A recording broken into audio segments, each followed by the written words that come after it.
Before you begin this course, please ensure to pause this video for a second and take a look onto the screen, because there is a lot of chapters which we are going to cover into this particular course on a Git. And you might have noticed, if you have taken a pause over here, the list is really long, which starts from the Git branching, pull requests, how to work with the Git into the Visual Studio code, Git Reset command, cherry pick, squash, and all the way to how you can use the Bisect, as well as how to resolve the merge conflict when you are working in a large team with a large project. This is your path from a Git beginner to Git expert. It doesn't matter whether it is your first commit or a 10,000 commit. You're gonna learn something out of this particular course. So without further delay, let's start with our chapter 1. We have seen the code, which is a center of our DevOps, and the most important tool for managing that particular code is the version control system. But before we deep dive into the GitHub technical commands and the demos, which we will cover in more in depth, but I want to explain the core idea on how collaboration works in GitHub using a very simple story. So let's forget about whole code and infrastructure, and let's first take a look onto this particular story. Alright, so now we have a GitHub, but to imagine that particular story, let's take a first character in this particular story, which is our author. And he is an author for a master coloring book. Now a student wants to help and color the book. The author is smart that don't let the student draw directly in the master book. What if they make a mistake? Instead, the author gives them a photocopy of a single page to work on. And this is a copy where they can experiment with. The student goes off and works on their photocopy, adding colors, trying out new ideas, and perfecting their work. And if you compare with the DevOps, then this is a developer working on and developing in their own branch, writing code, saving their changes with the commits. They are working in isolation, free to innovate without disrupting the work of rest of the team. Once the student is proud of their work and they are finished with their work, they don't just sneak the page back directly into the book. They bring it to the author for approval. They present their colored page and essentially say, I have completed my work and I think it's good enough for the official book. Would you please review it? In GitHub world, this is a magic of pull request. A pull request is a formal request to a project maintainer saying, I have finished my changes in my branch, please review them and pull them into the main project. And then it comes the review and approval. The author reviews the beautiful new page. It looks great. They give it a big thumbs up and officially add it to the master coloring book. Now the official book is even more better than ever before. This simple workflow is also followed in the GitHub, which allows massive teams all over the world to collaborate on a SAM project without chaos.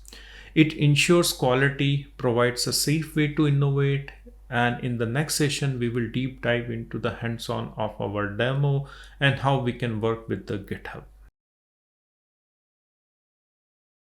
For Git, let's start with the most essential thing is to install a Git onto your working laptop. Either you can have a MacBook, either you can have a Windows, or sometimes users may use the Linux Ubuntu operating system as well. But the installation is quite straightforward. I'm going to show you the installation for a Windows as well as for MacBook. So first, take a look onto the MacBook, how we can install the Git onto the MacBook. So for that, here is the command which you need to use, brew install git. And this command, you need to run it from a terminal. So let me open the terminal on my MacBook. And here you can see this is my terminal, and command which I need to run over here is brew install git, and hit enter. And this will install the Git onto my MacBook. Here you can see my Git has been installed, and I can clear the screen and I can verify the installation by running the command git version. And here you can see this is the Git which has been installed onto my MacBook. Let's take a look onto the Windows installation of a Git. So let me go to the Windows machine. And here you can see this is my Windows machine, and here is the link which you need to use to download your Git installer. So the installation is quite simple. It will give you a MSI package which you can execute onto your Windows machine. So here click on download for Windows. And here we need to choose based on the x64 or if you are using the ARM chip. So I'm going to go with the Windows x64 setup over here. And here you can see it is allowing you to download it and then click on open file. And this installation is very simple compared with the Mac, which I feel it. Then here click on next, and the instructions are very similar, which you have used in the past for some other packages which you have installed onto the Windows. So select the location where you want to install, click on next. Click on next. I'm just going with the default option here. I'm not going to choose anything new over here. So let's go forward. Click next, and yeah, and then click on install. And here you can see it is installing on the Windows. So the installation is very simple, and after the installation you can open your terminal or command prompt in your Windows and you can verify the installation by running the command git version, and that should show you that it is installed properly on your Windows laptop or workstation, whatever you're using. Here you can see this is the release note which just popped up after the installation of a Git. And if I go to my CMD prompt over here and if I run the command git version, then I should be able to see the Git version. And here you can see this is the version of a Git which we have installed onto our Windows. After installing the Git, the next step is we need to sign up for a GitHub account. Some of you might already be having the GitHub account, and if you don't have a GitHub account, then this is the link which you need to use to sign up for a GitHub account. And here on the right hand side, you will find the option for a sign up, and the sign up process is very simple. You just need to click on the sign up process. Here you need to provide an email, you need to provide a password so that you can authenticate and log into your GitHub account. And here you need to assign the username, country, and then you can create your GitHub account. I already have a GitHub account which I'm just going to show you, but I just wanted to show you the sign up process so that you can get your GitHub account, and then we can work with your Git command utility which we have installed onto our system to push and create our repository and push our changes to that particular Git repository. Don't worry, I'm just going to show you all of those into the next session. Now I'm assuming that you have installed the Git as well as you have signed up for your GitHub account. And before we create our first repository in Git, now we need to set a few configuration parameters to work with your Git command line interface. So here is the thing where we need to set our username and email ID. So this is the command which we are going to use, git config global username. And there is one more command which I would like to show you, which is git config user email. So these are the two things which you need to set it up onto your Git CLI. And how to do that, I'm going to show you from the command line. So let's clear the screen, and the command which I'm going to use over here is git config global username. Copy this one and paste it over here and hit enter. Since I have already set my name, so in your case, if you're doing it for the first time, then it is going to pop up an option to enter your username. So here you can enter your username. After that, similarly, you need to set it up for your email. So here I'm going to enter the email and hit enter, and here you can see I have already set up the email, so that's why it is showing up. But in your case, you can input your email ID over here, and that will set up your username and email ID as a global configuration. And to verify that you have updated all the things, so here you can run the command git config global list. So go back, clear the screen, and here you just need to change it to list over here. So you need to enter list. And here you will verify all the details or the configuration of your Git. So it should look very similar to that one, this one which I'm showing over here. And the only thing which will change over here is the username and user email. And after that, you are ready to work with your first GitHub repository. Now let's create our first GitHub repository. So here is the UI which you will get when you need to create your first GitHub repository. So let's jump back to our GitHub account, and here you can see this is my GitHub account after login. So although you can see there are lots of repository which I have been working, so I have quite a lot in my account already, but you don't need to worry about it. Here you need to click on this new button over here, which is visible over here, and that will help you to create your first GitHub repository. So click on new over here, and here it is going to show you the repository which you want to create. So here you can enter the repository name. So here I'm going to enter DevOps course first repo, and here you can enter the description, whatever repository which you have. So please enter a meaningful description for your GitHub repository.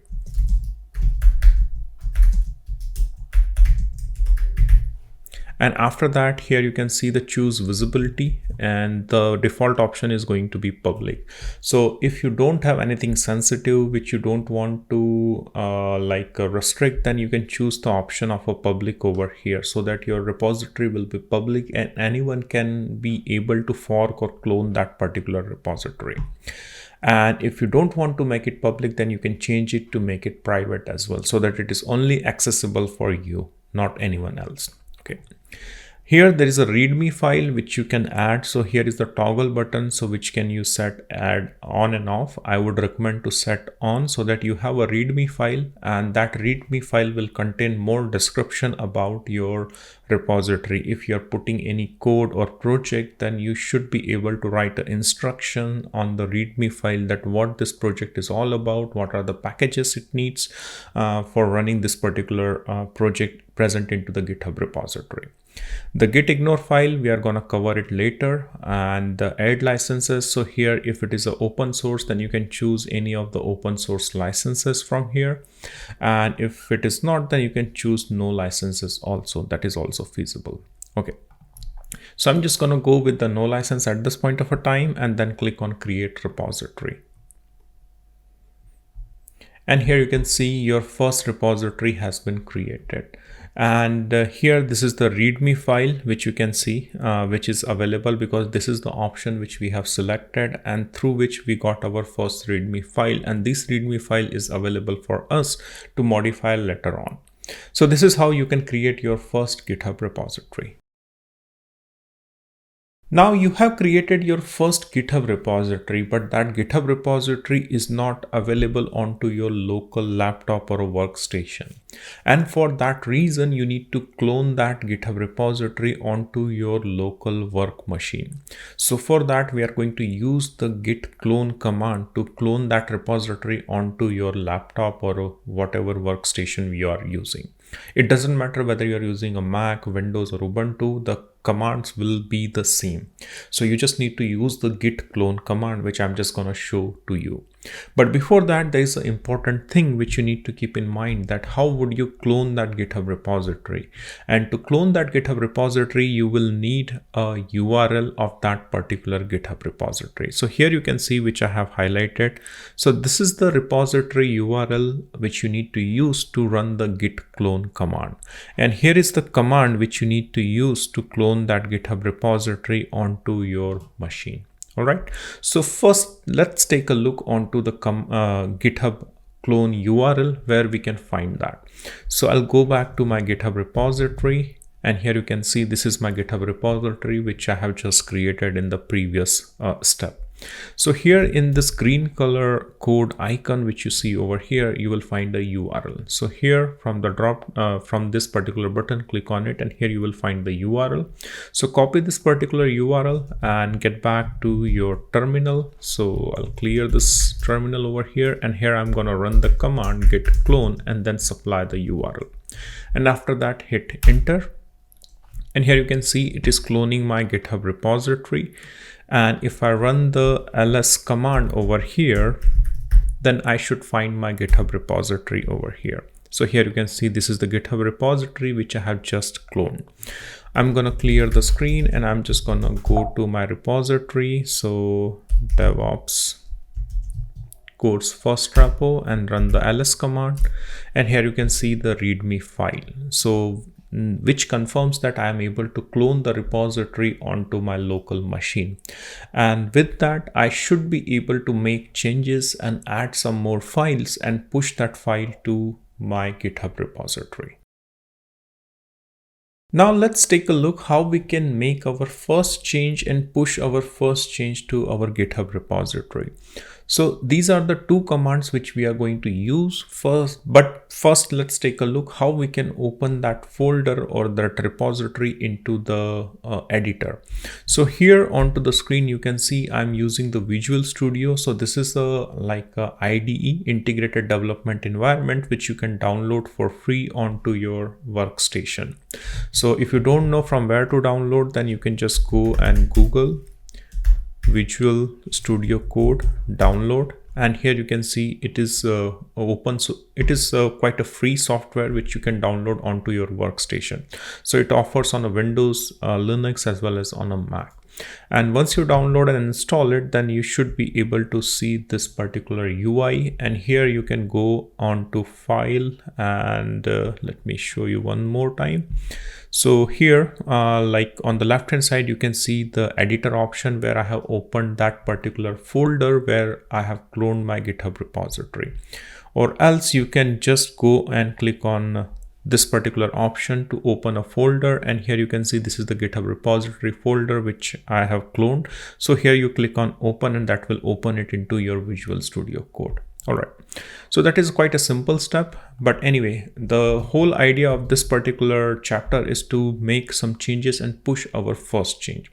So here I'm just gonna open the readme file. So this is the first readme file, and here we can enter like this is my first change.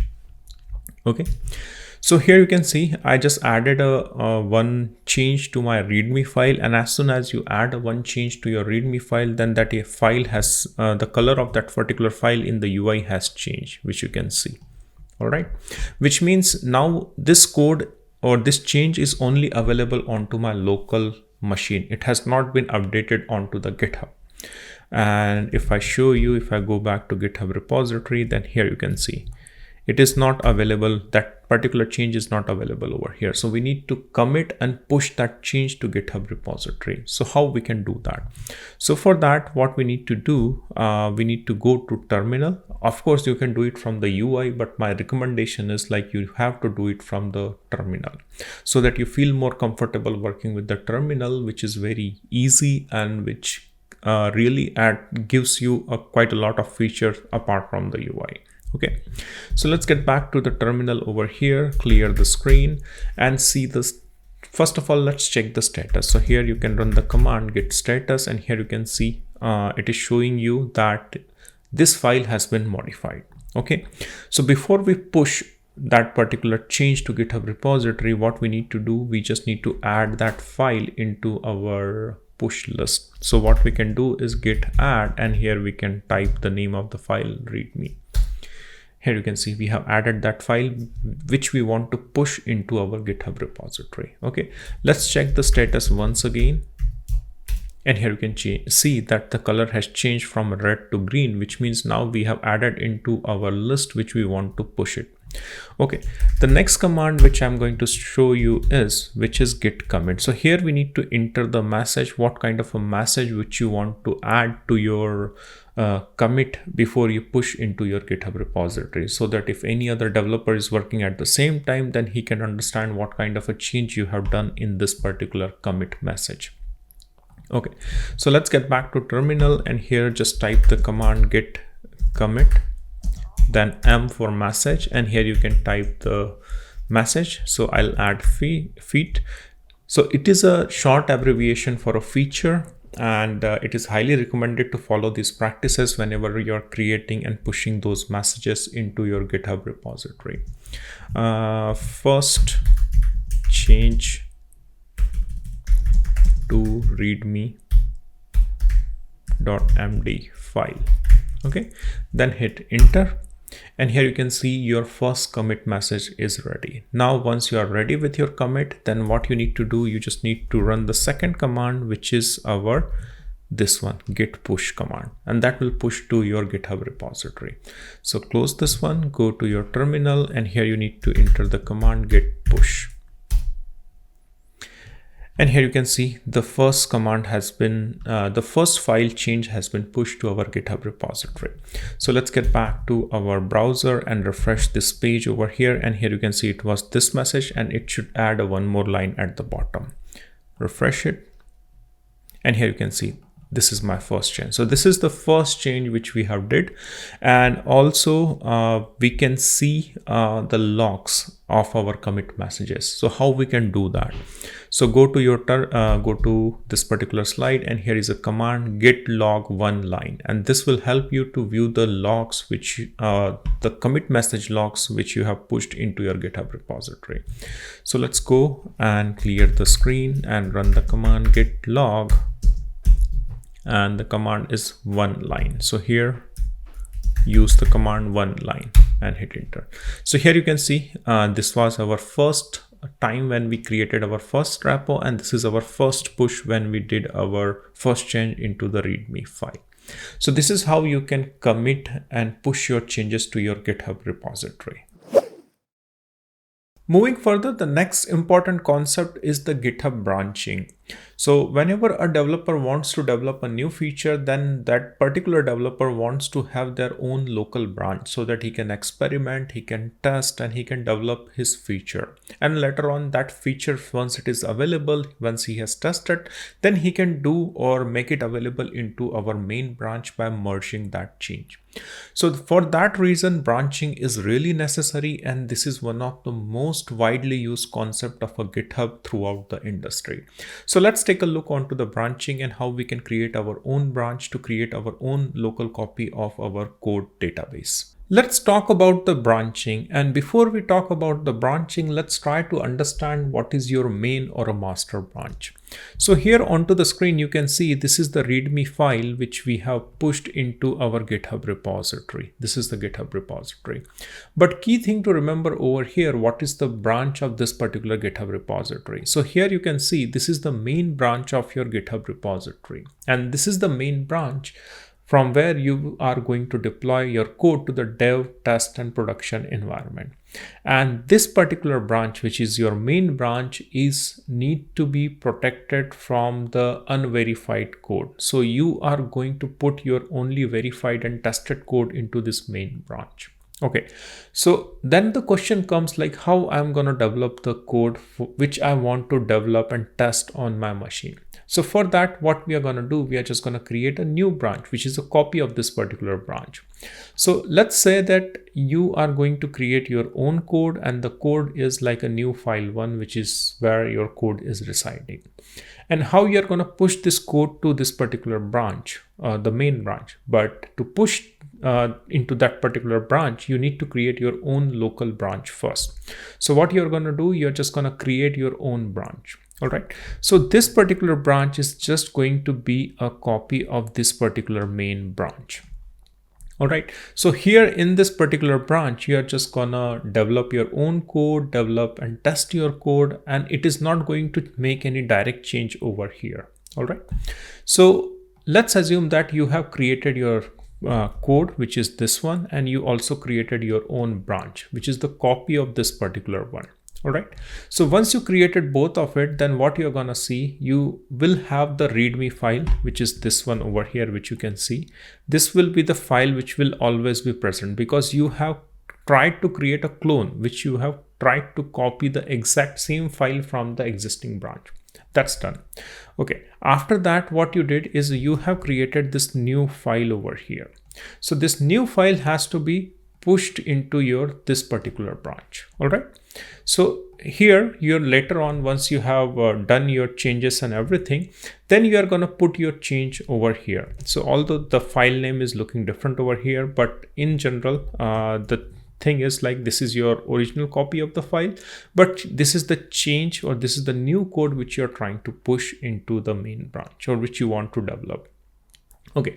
So now you are going to push these both the file inside your branch, and after that, once you have verified and tested and done all the checks, then later on you're gonna do the merge into this particular branch over here. So this particular file will gonna come and look over here, present over here. So this is how the whole branching works. It looks very complicated right now, but once we are gonna do the actual demo, then it will look very simple. So this is the overall concept of a branching and how the branching works. Let's try to create our first branch from our GitHub repo. So here you can see onto the screen. So this is our GitHub repo, which is present over here, and this is your main branch. And here you can see the count, which is only one branch. So let's try to create our first branch. So what I'm gonna do, I'm just gonna click on branch over here. And here you can see the button which you can see on the right side, which is a new branch. So let's click on that one and create our new branch. So here, this is the option which is telling you to enter your branch name. So here we can say my first custom branch, and then click on create new branch over here. And here you can see your branch has been created. So right now, if you go and take a look onto GitHub repository, then here you can see there are two branches which you can see over here. So there are two branches which is available right now. Okay, so if you click onto this particular button over here, then you will see there are two branches. One is the default one, which is a main one, and this is your custom branch which you have just created, and this is your active branch on which you are currently working or going to work. All right. But in a way, there are two branches which is available, and now we can work on this particular branch, which is our first custom branch. Here is my terminal. So let's take a look where we are onto my terminal. So I'm going to run the command pwd, and here you can see I'm into the directory where I have previously cloned my branch. All right, but there is still a difference between the repository which I have cloned and the branch which I have created from the UI, because from the UI I have created this particular branch, but on my local terminal or my local working laptop, I still don't have that latest branch. So to do that, we need to fetch that particular branch, or we need to retrieve, or we need to refresh our local laptop branch. Okay, so how to do that? But before that, let's try to verify how many branches it is showing right now. So if you run the command git branch followed with the dash and a, then it should show you the branches. So here you can see it is only having a one branch, and which is right now is your main branch. All right, now how to fetch it? So you are going to run the command git fetch, because you have created from the UI, but you have not refreshed your local terminal or your local working directory where you have cloned the repository. Anyway, so now I have run the command git fetch, so it should fetch that information, and here you can see it is able to fetch that new branch which we have just created. And if I run the command git branch a, here you can see, and run it, then here you can see the branch is reflected over here. So which means that the branch which you have created is now available locally onto your working laptop or desktop, wherever you are working. And after that, we can switch to that particular branch, and then we can make a change into that particular branch. Now we need to use this particular branch which is available onto my local laptop. But right now, the current active branch which you can see is green, and which is your main branch. So as I told you previously that we don't need to work on to this particular main branch over here. So let me redraw that particular diagram over here. So we don't want to work on to this particular main branch. We want to work on to this new branch which we are creating, although the actual name is my custom branch, but we just want to work on to this particular branch right now. So okay, so how to do that? So close this one, go back to your terminal, clear the screen over here, and the command which you're gonna use is git checkout, and after that you need to enter the branch name. So here I'll copy the name from here, my first custom branch, and then paste it over here. And here you can see now the branch has been switched, which you can see over here. It has been switched, and then you can verify whether you have actually switched or not. Then you can run the command git, then branch, and then you can run the command a, and here you can see the green color shows that you have switched to this particular branch which you have just created. So which means now you can work onto your local branch, and then from there you can start making the changes, and which will be only affecting this particular branch, and it will not touch this particular main branch unless and until you merge your changes. And don't worry, I'm showing all of these things from my terminal, but I'm gonna switch to the Visual Studio Code or IntelliJ, and then we are gonna see the same thing, same setup we can do from the UI, which is very intuitive and very easy to use. So after that, we are gonna switch to Visual Studio Code, and from there also I'm gonna show you how we can create a branch from there, how we can fetch it, and how we can make the changes, and how we can push it. But let's just first focus on to the terminal, because terminal is the CLI. If you don't have anything, then you need to use the terminal, and sometimes terminals really becomes handy when you don't have access to your code onto the server, because on server you don't have a Visual Studio Code or IntelliJ.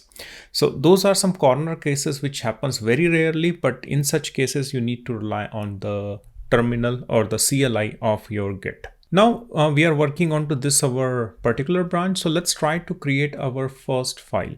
So let me take a look onto our diagram. So here you can see we can put any custom name to our file, which is this one, my new change. Okay, so what I'm gonna do, I'm gonna go back to my terminal, and here I'm gonna create a file. So I can run the command touch my, we can put any name, so my new file in branch, and then you can put let's say .py or txt, whatever. All right, so you have added this file. Let's run the command ls, and here you can see the file has been added over here. Not added, but the file is locally created onto your laptop. And if you go and take a look onto the repository, so if I go over here, and from here if I switch to the branch, then here you can see here we have not pushed our changes, we have not committed our changes over here. So it's still showing me the readme file, because these changes are still available locally on your laptop. Okay, so now we have added this one, so we have created this file. So now we need to push this file into this particular branch. So that is going to be our next task. Now, how to commit and add that particular file? So for that you need to learn one more command, and that command is git status. So here I'm going to run that command git status, and here it is going to show you the current status of your repository. So here you need to be careful about reading the colors of that particular file name. So if you see over here, then it is showing you red in color, which means this file is only present onto your laptop, and Git is not aware about that particular file. And if you need to push that particular file into your branch, which is this branch, my first custom branch, then you need to make Git aware about this particular file. And how you can make Git aware about this particular file? Then you need to run the command git add and then the file name. So here I'm going to add this particular file name over here, and then hit enter.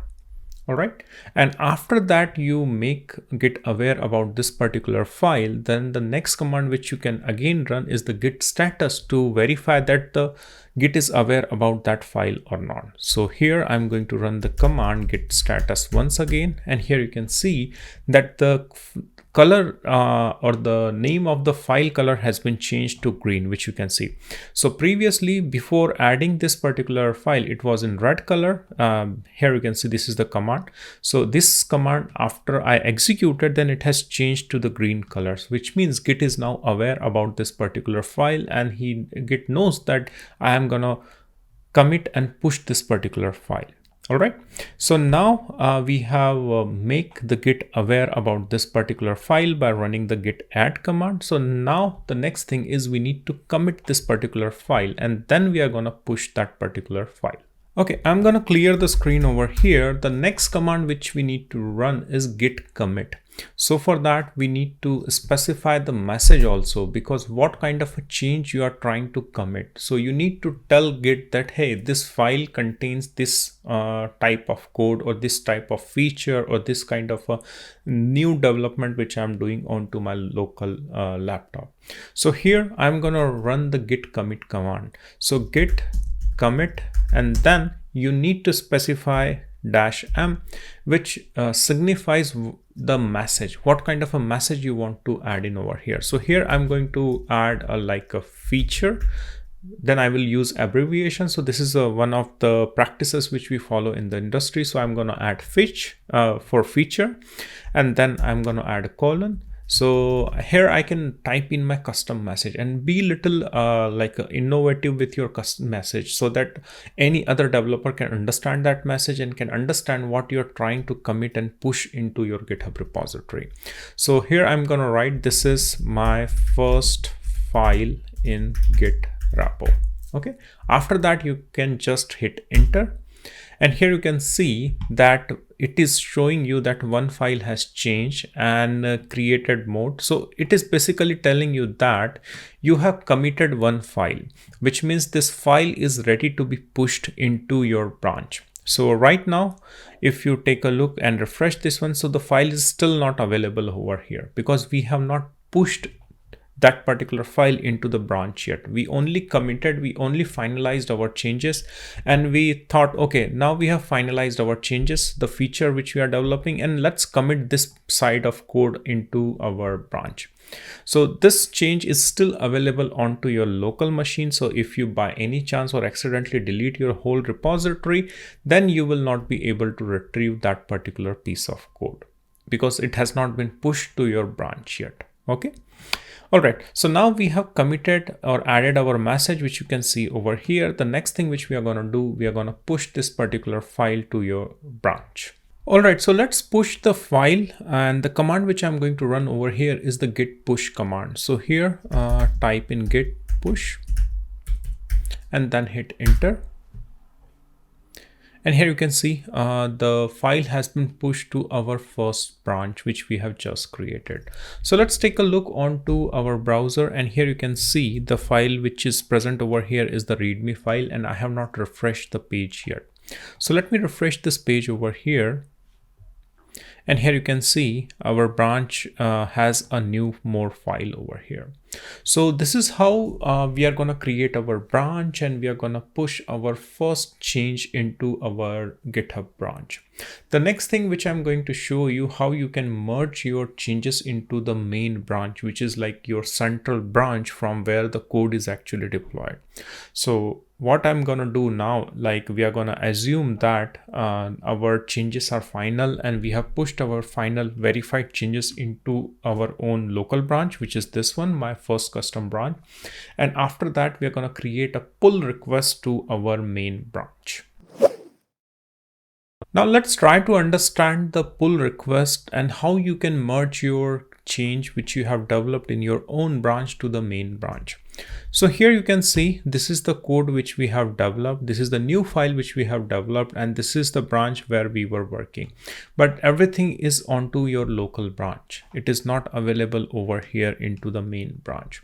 So for that reason, you're going to raise a pull request. So this arrow over here denotes this is going to be a pull request to the main branch, so that you can push this particular file, and that file will be available over here into the main branch.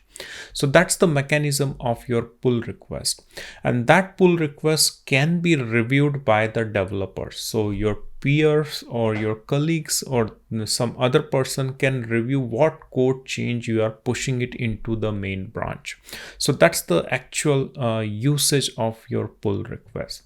So let me show you how you can create your pull request from the GitHub repository. Here onto the screen, you can see this is my GitHub repository and this is the branch. And here, as soon as you push a change to your repository, which is your custom repository or custom branch inside your repository, then you can see an option which is popping over here is to create a pull request. The option which I'm telling you is this one. So as soon as you push your change into your own branch, then it starts showing you the pull request option onto your whole repository page. Okay, so now what you need to do, you just need to click on compare and pull request. Click on this particular button over here, and here the key thing which you need to remember is where you need to merge your change. So this is going to be your main branch, and from which branch you're gonna push or pull request, then it is going to be your first custom branch which we have created. So this is going to be the source and this is going to be the destination. So that you need to carefully note over here, otherwise you might create your pull request to some other wrong branches. All right. And after that, once you have fixed these two things, the next thing is you need to enter the details. So here you can write a custom message. This is the first feature development for my branch. So that's a custom message. You can write it over here, and even here also you can write a more detailed description about your change. All right. So here I will just here I can write some detailed description. Okay, so now this is how you can create your pull request. This is the title, this is the description, and after that you can just click on create pull request at the bottom, which you can see over here. All right, so I'm just going to close and click on create a pull request over here. And here you can see our first pull request has been created. All right.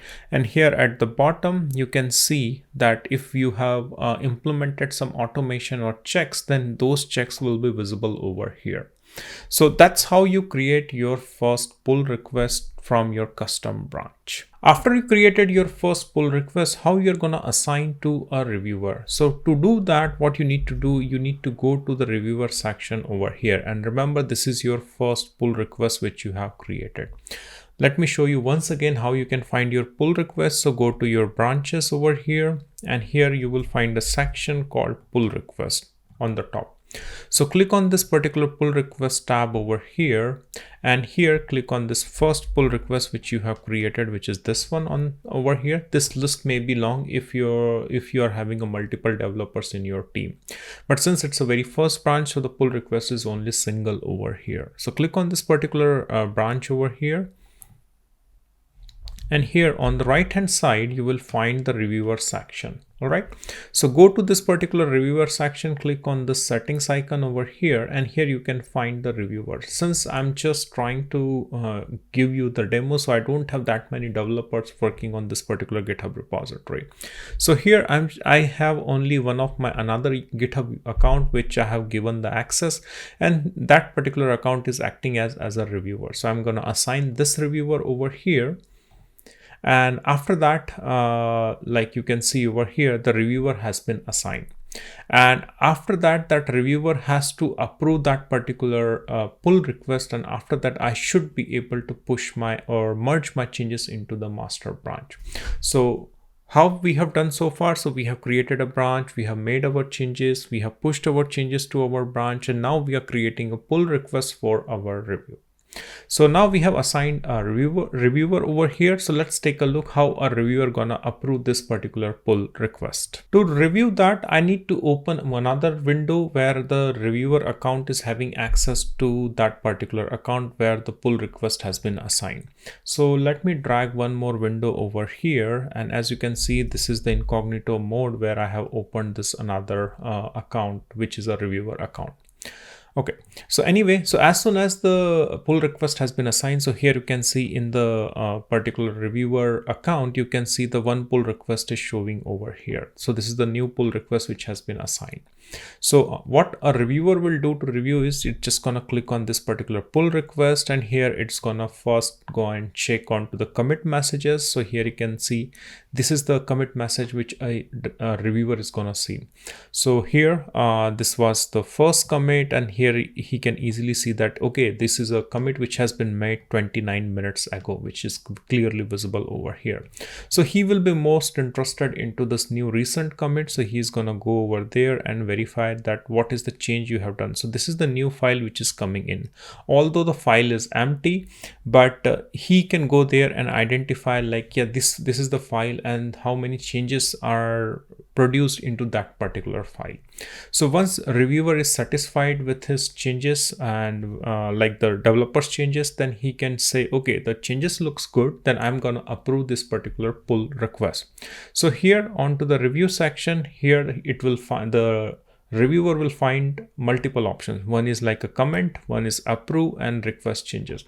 So if he finds that, okay, I'm not satisfied with the changes, then he can add some comments over here and assign it back. If reviewers thinks that, okay, no, the changes looks good, then I can click on approve and then click on submit review. Okay. And in this particular comment section over here, reviewer can write any message, whether it's approving, disapproving, or doing request change onto that particular pull request. So he can write any comments onto it. So comment if a reviewer wants to add something, approve if everything looks good, then a reviewer is just going to approve. And request changes, which means that the reviewer has found something and he is asking developer to fix those changes. But since it's our demo change, so I would like to click on approve over here and write it down. Okay, like changes looks good, I am approving, please go ahead and release the change. So these kind of messages which a reviewer can put to enhance your development life cycle. And after that, the reviewer will select approve and then click on submit review. And as soon as the change approval has been submitted, so let's go back and take a look onto our original branch. So this was the account from where we have created this pull request. So let's refresh this page over here, and if you take a look at the bottom, so here you can see that this is the green mark over here, which you can see, which means the changes has been approved, which you can see over here. This is the approval message which we got, which means our changes are good and it is ready to be released. So now what we need to do over here is click on the merge pull request. So as soon as you do the merge pull request, then your changes will be reflected into the main branch. But before that, let me show you the main branch as well. So here, if I open it, then here you can see there is only one readme file over here. We have not added or we have not merged our changes yet. So that file change which we have created, the new file change, is not visible over here. Okay. All right, so let's get back to the tab and click on merge pull request. And then here you can type in some messages if you want to do it. Otherwise, it's okay. You can just skip it. Click on confirm changes. And here you can see the pull request has been successfully merged and closed. All right, so the life cycle of your pull request has been finished. Okay, now let's get back to the main branch. So here you can see this is the page which I have opened and I have not refreshed it yet. So let's refresh this page and see that file will pop up over here. And here you can see again that this is the file which we have developed in our local branch, and now it is showing up into this particular branch. All right, and here this is the message which you can see, merge pull request, which clearly shows that yes, there has been a recent change which has been merged into this particular branch. So that's how this whole commit and pull request and cycle works, and how you can push your changes to your main branch. Let's move forward, and the next thing, which is a little bit more easy, I would like to show you the similar GitHub operation using the Visual Studio Code. So previously we have seen everything from the Git CLI. I know it sometimes becomes a little bit difficult to remember all of these commands, but with the new IDEs or integrated development environment like Visual Studio Code and IntelliJ, it has become super easy to do same kind of operation with the few clicks from your UI.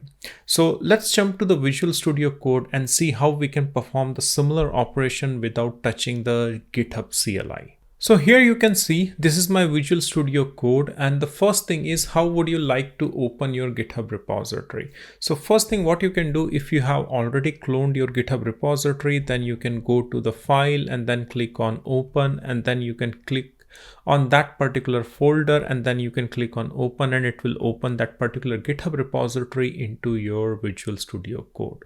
That's the first option which you have right now. And also, once you open that GitHub repository, then once you click on to the left hand side, which is Explorer section, then there you will see all the files which are present into the branch. And the default branch is going to be your main branch where you're working. So if you take a look onto this particular GitHub repository, so this is the GitHub repository which we have created, and this is going to be the main branch which is visible over here into the Visual Studio Code. So this is the default branch which will by default be selected for you.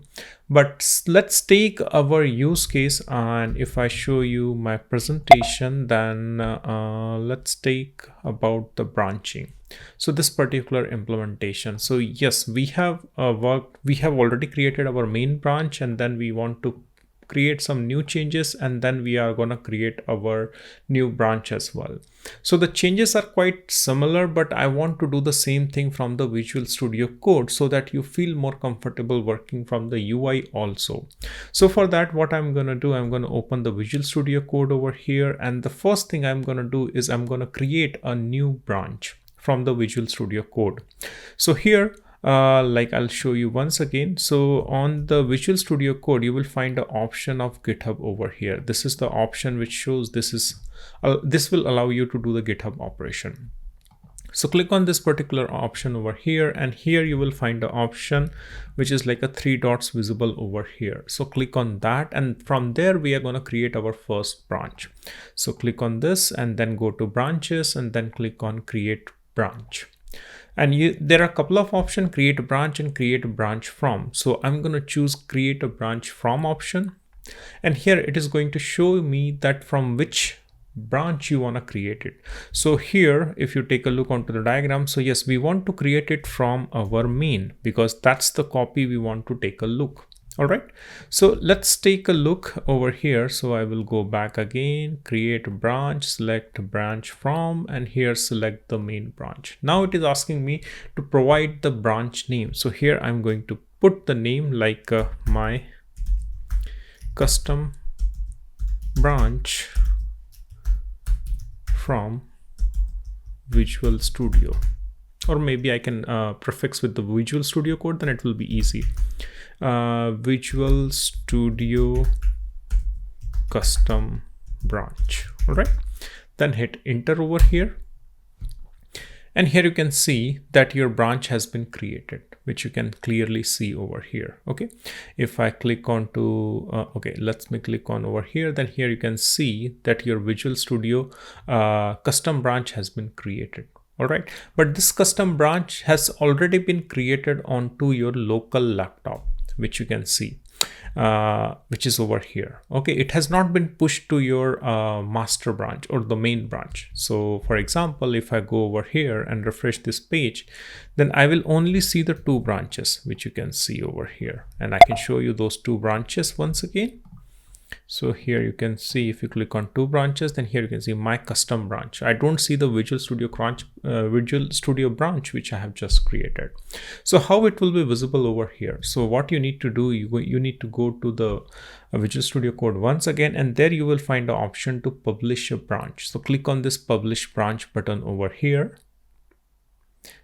and here you can see it has been published. So now let's get back to your browser, try to refresh it, and here you can see the branch is visible over here. So that's how you can create a branch from your Visual Studio Code.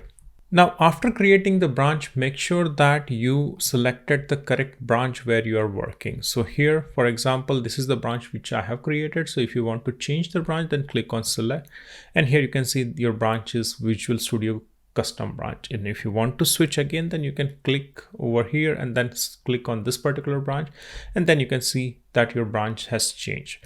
But we just wanted to work on the Visual Studio Code branch over here, custom branch, which we have just created. Okay, and let's take a look how many files are there. So if you go over here into the repository and here select the branch and Visual Studio Code branch, then here you can see these are the 2 files which is available over here. So what we are going to do, we are going to create one more file for our from our Visual Studio Code, and then we are going to push that particular file.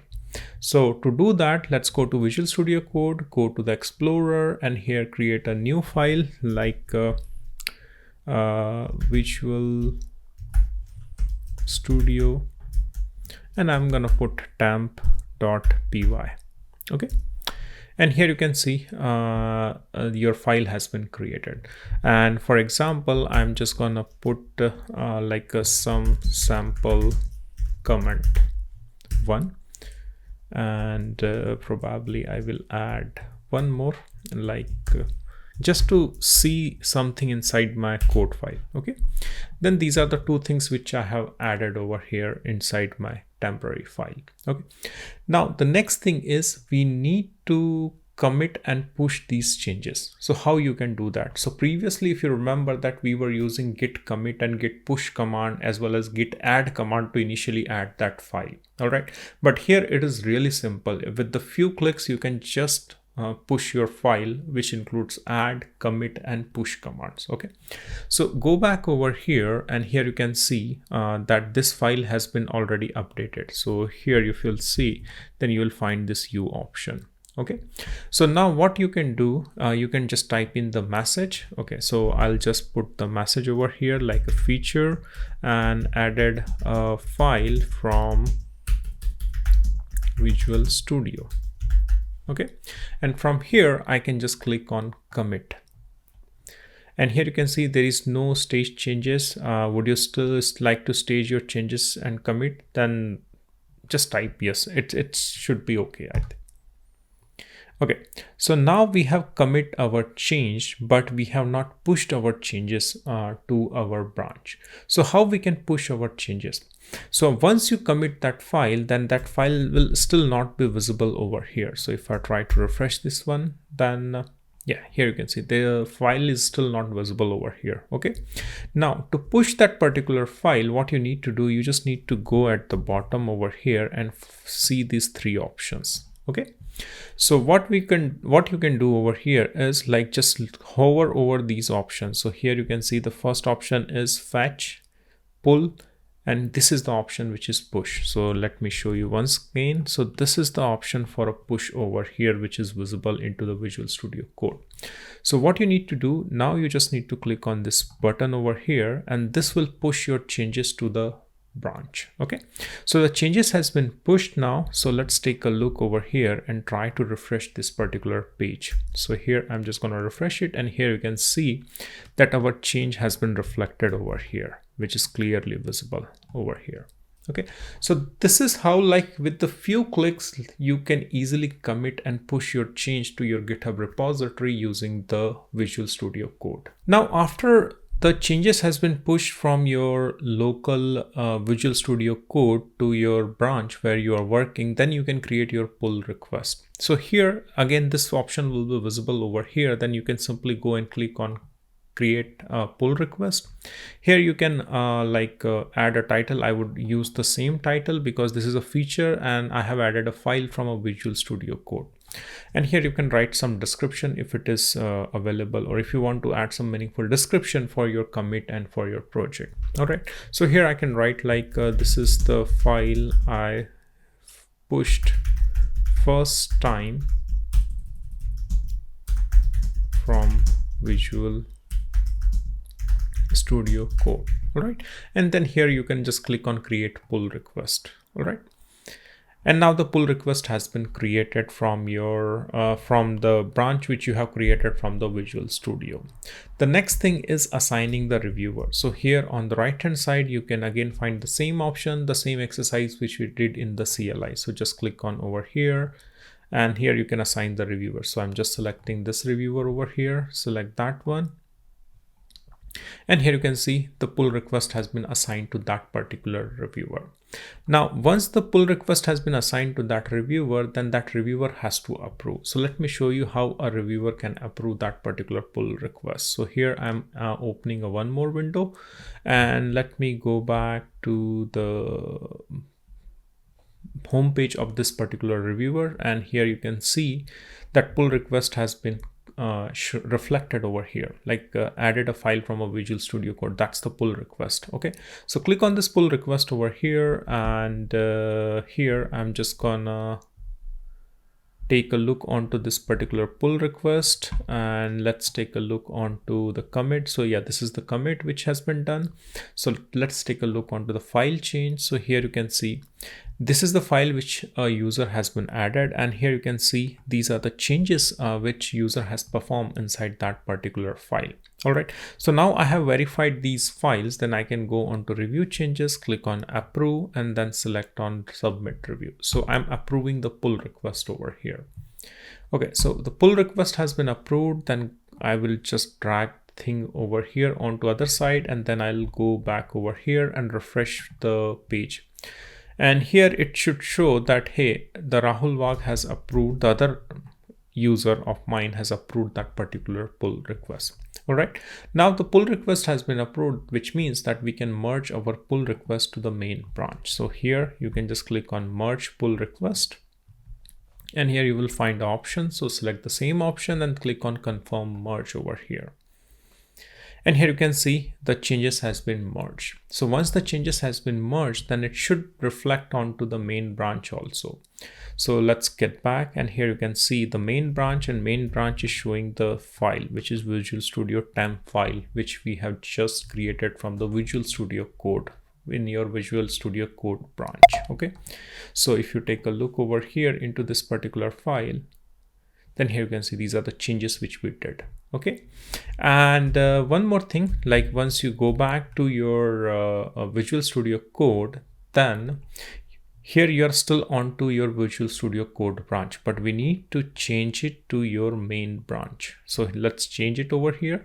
But as soon as you change this branch to the main branch, and if you go to the source code, then you will not find that particular file, that the one file which you have added. So for that, what you need to do is you need to pull the changes. So again, go back to the branch, the GitHub option over here, and here click on this particular option, fetch as well as pull. So let's first click on fetch, and then you can click on pull. So fetch is not necessary over here, but it is always recommended to use the fetch option. Now I have done the pull, so which means I have pulled the latest changes, whatever has happened onto my main branch, I have pulled onto my local laptop. So if you go back and see over here, then my Visual Studio file is available over here. So that's the whole life cycle of your GitHub operation when you are using the Visual Studio Code, and it is very simple using the few click operation, and you don't need to remember any of those complex commands. A short pause over here. If you're enjoying this course on a GitHub, then I also have a cloud courses which I have recently published onto the Udemy for AWS and Azure. So if you're preparing for your cloud certification, or if you're looking for your career into the cloud, then please go and check out those courses. I'll post the link into the description section. Let's get back to our GitHub course. Let's take a look onto the next chapter, which is Git Reset. Until now, whatever we have learned, we were keep on adding new file, new changes to our GitHub repository. But it happens quite often that a developer makes a mistake and he wants to undo his changes. So to undo the changes, there is a command in a Git, which is a Git Reset, which can be used with the multiple flags. So there are three types of Git Reset which you can do. One is soft, one is mixed, and one is hard. So let's take a look on all the three types of a Git Reset. Let's take a look onto the example which we are going to cover for our Git Reset chapter. And this example really going to help you to understand all the three flags, which is soft, mixed, and hard Git Reset. So here you can see onto the screen that this is my GitHub repository, and in this GitHub repository I have added 5 files. So these 5 files are sequentially I have added. So first I have added a feature 1, then .txt, then I have added feature 2.txt, then feature 3 and feature 4 and feature 5. And for each file there is a separate commit. So here you can see the Git history of all the 5 files. So now we are going to take this as a base example, and then we are going to understand how we can perform a Git reset, so that it's easy for you to identify which of the file which we are aiming to undo or reset our Git. Let's take first example of our Git reset is Git reset mixed, because this is the most commonly used Git reset command when a developer wants to undo their changes. All right. So what is the file, or what are the file which we are going to undo or reset? So here onto the screen on the right hand side you can see the Git commit history, and here you can see there are 2 commits which I have done, and those commits are for feature file 5 and feature file number 4. So here on the left hand side you can see this is my Visual Studio code where my code repository is present, and here from this code repository I want to undo or get rid of these file number 4 and file number 5, which is for feature 4 and feature 5. And on the right hand side you can see this is our git commit history with the git commit hash which is available over here. So first we are going to see the git reset command using the mixed flag. And one thing to remember over here is if you don't specify any flag, so if you don't specify this mixed flag while using the git reset command, and if you simply run the git reset command, then the default mode is always mixed. Whether you specify or do not specify, the default mode is always going to be a mixed mode. All right, so let's take this git reset command into the action. So I'll jump to the terminal and I'll show you how we can run this particular command. Here is my terminal, and first thing before we use the git reset command, we need to know the commit hash of all the previous 5 commit hash for all the 5 files. To do that, the most useful command which I would like to use over here is git log one line. This will give you all the commit hash along with the commit messages which we have used for all of our 5 files. Here you can see these are the commit hash in the yellow color which you can see, which has been highlighted, and these are the commit hash for all the 5 files. Okay, now we need to undo our change and get rid of this particular commit hash which belongs to file number 5, and now we need to reset our head to file number 4, which is to this particular commit hash. So what we need to carefully notice over here is to look for the commit hash where you want to roll back. So here in my case, I want to jump from file number 5 to file number 4 over here. So I need to know the commit hash of my file number 4, which is this one. Okay, so here I'm going to run the command which is git reset mixed, and after that the commit hash which is this one, which is of our file number 4 for our feature number 4. And here I need to hit enter, and here you can see if I'm going to run the git status command, then it is going to show me which file it is going to remove, or which commit hash it is going to remove. So as soon as I run the git status command, then here you can see the feature file number 5 is going to be removed, or that the step which it is going to undo. Now after it has done the reset, and now your head should point to file number 4. So to do that, you can again run the command which is git, let me clear the screen, the git log one line. And here you can see now the head is pointing to the feature number 4, or the feature file number 4 over here. And since we have already done the reset and the git status shows that it is going to delete the file number 5, then now we can run the git push command. So now what I'm going to do, I'm going to run the git push command. So here you can just simply type git push and hit enter, and now it is going to reset everything. Now after it has done the reset, and now what we need to do is we need to push our changes. But here the normal push will not work because your head is reset and your head is pointing to the feature file number 4, and now we want to get rid of our feature file number 5. So if you try to issue the git push command, then it will reject because there is a difference between the version of your main file, main repository, and your local repository. Let me show you over here. So here you can see this is my GitHub repository. And in this GitHub repository, if you take a look, then this file still exists. But in your local GitHub repository, which you have cloned, there this file is not existing. So that's a difference which Git will notice eventually when you are trying to run the git push command. I can show you that one also over here. So let's clear the screen and try to run the git push command over here.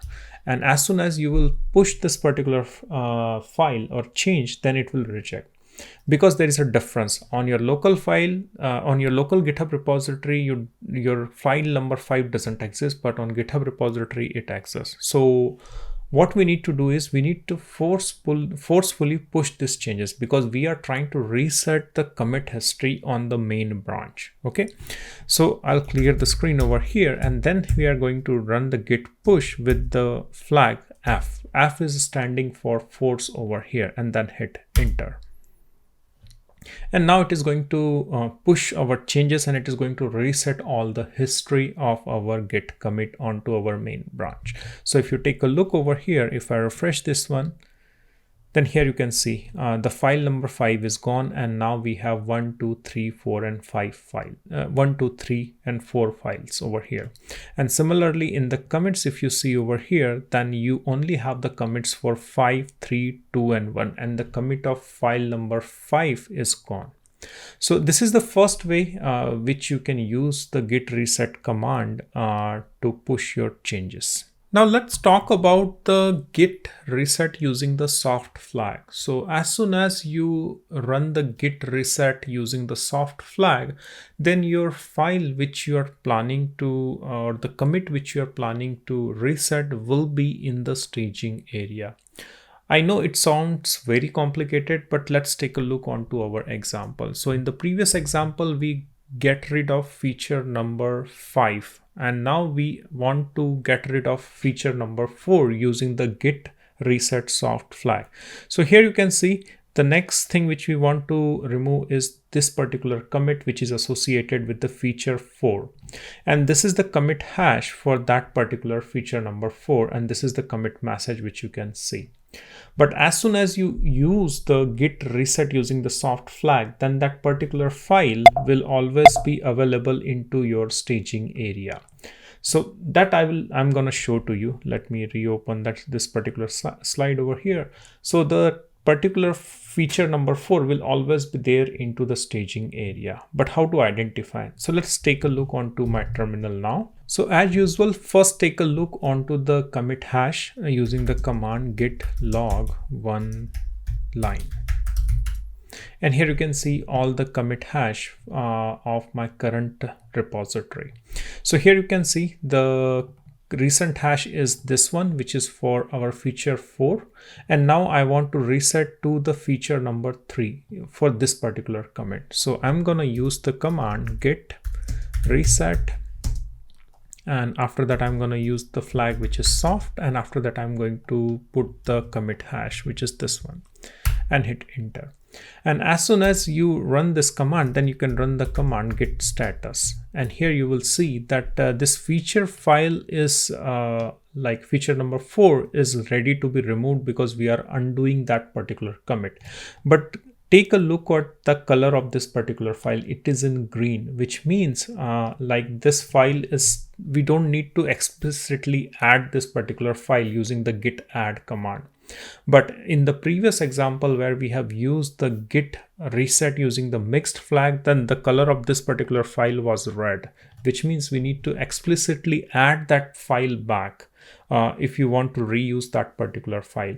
So the color difference between this red and the green is, if it's a green, then it is into staging area, and if it is in red, then it is not into staging area, it is in unstaged area.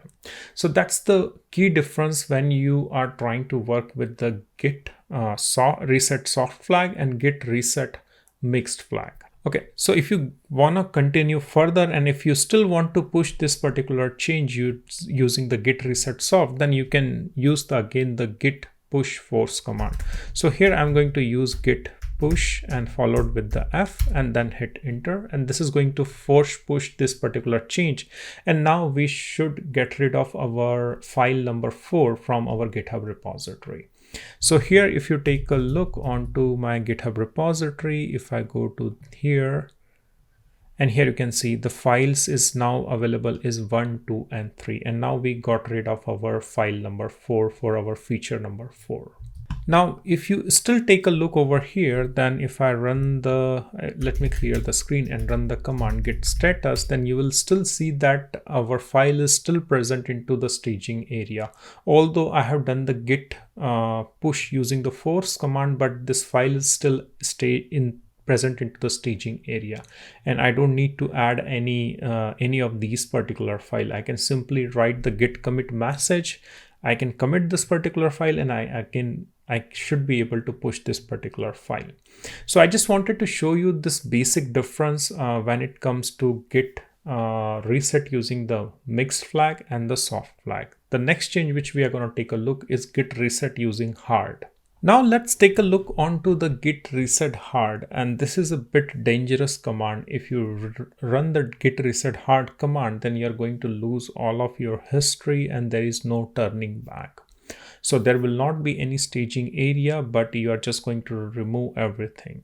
Okay, so let's take a look how we can do that. So previously we have removed the feature number 5, feature number 4 using the git mixed and git soft reset. Now let's take a look onto the feature number 3 and get rid with using our git reset hard command. So to do that, again, let's get back to our terminal. I'm going to clear the screen and run the command git log one line. And here we want to get rid of this particular feature. So let's find the commit hash of the previous commit, which is our feature number 2. So let's try to copy this particular hash code over here. And then the command should be git reset using hard and the commit hash, and then hit enter. And as soon as you see over here, then the our commit is pointing to the feature number 2 over here. So let's take a look onto the git status over here, and here you can see you have just lost the file which is your feature number 3. Okay, and if you take a look onto the git log, and if you run the command git log one line, then your head is pointing to the feature number 2. So as you can see, this is really a dangerous command because we are trying to get rid of the feature number 3, and we just got rid of feature number 3, and there is no staging area right now and where you can see your file. There is no file which is looking in the red or green. It is completely gone.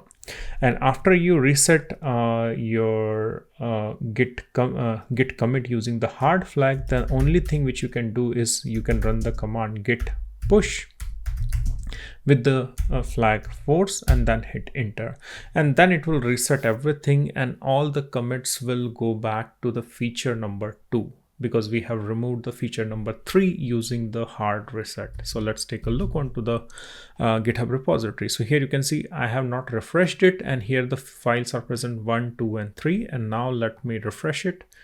And then here you can see the file 1 and 2 are present. And if you take a look onto the commits, then here also all the commit history is gone for our file number 3.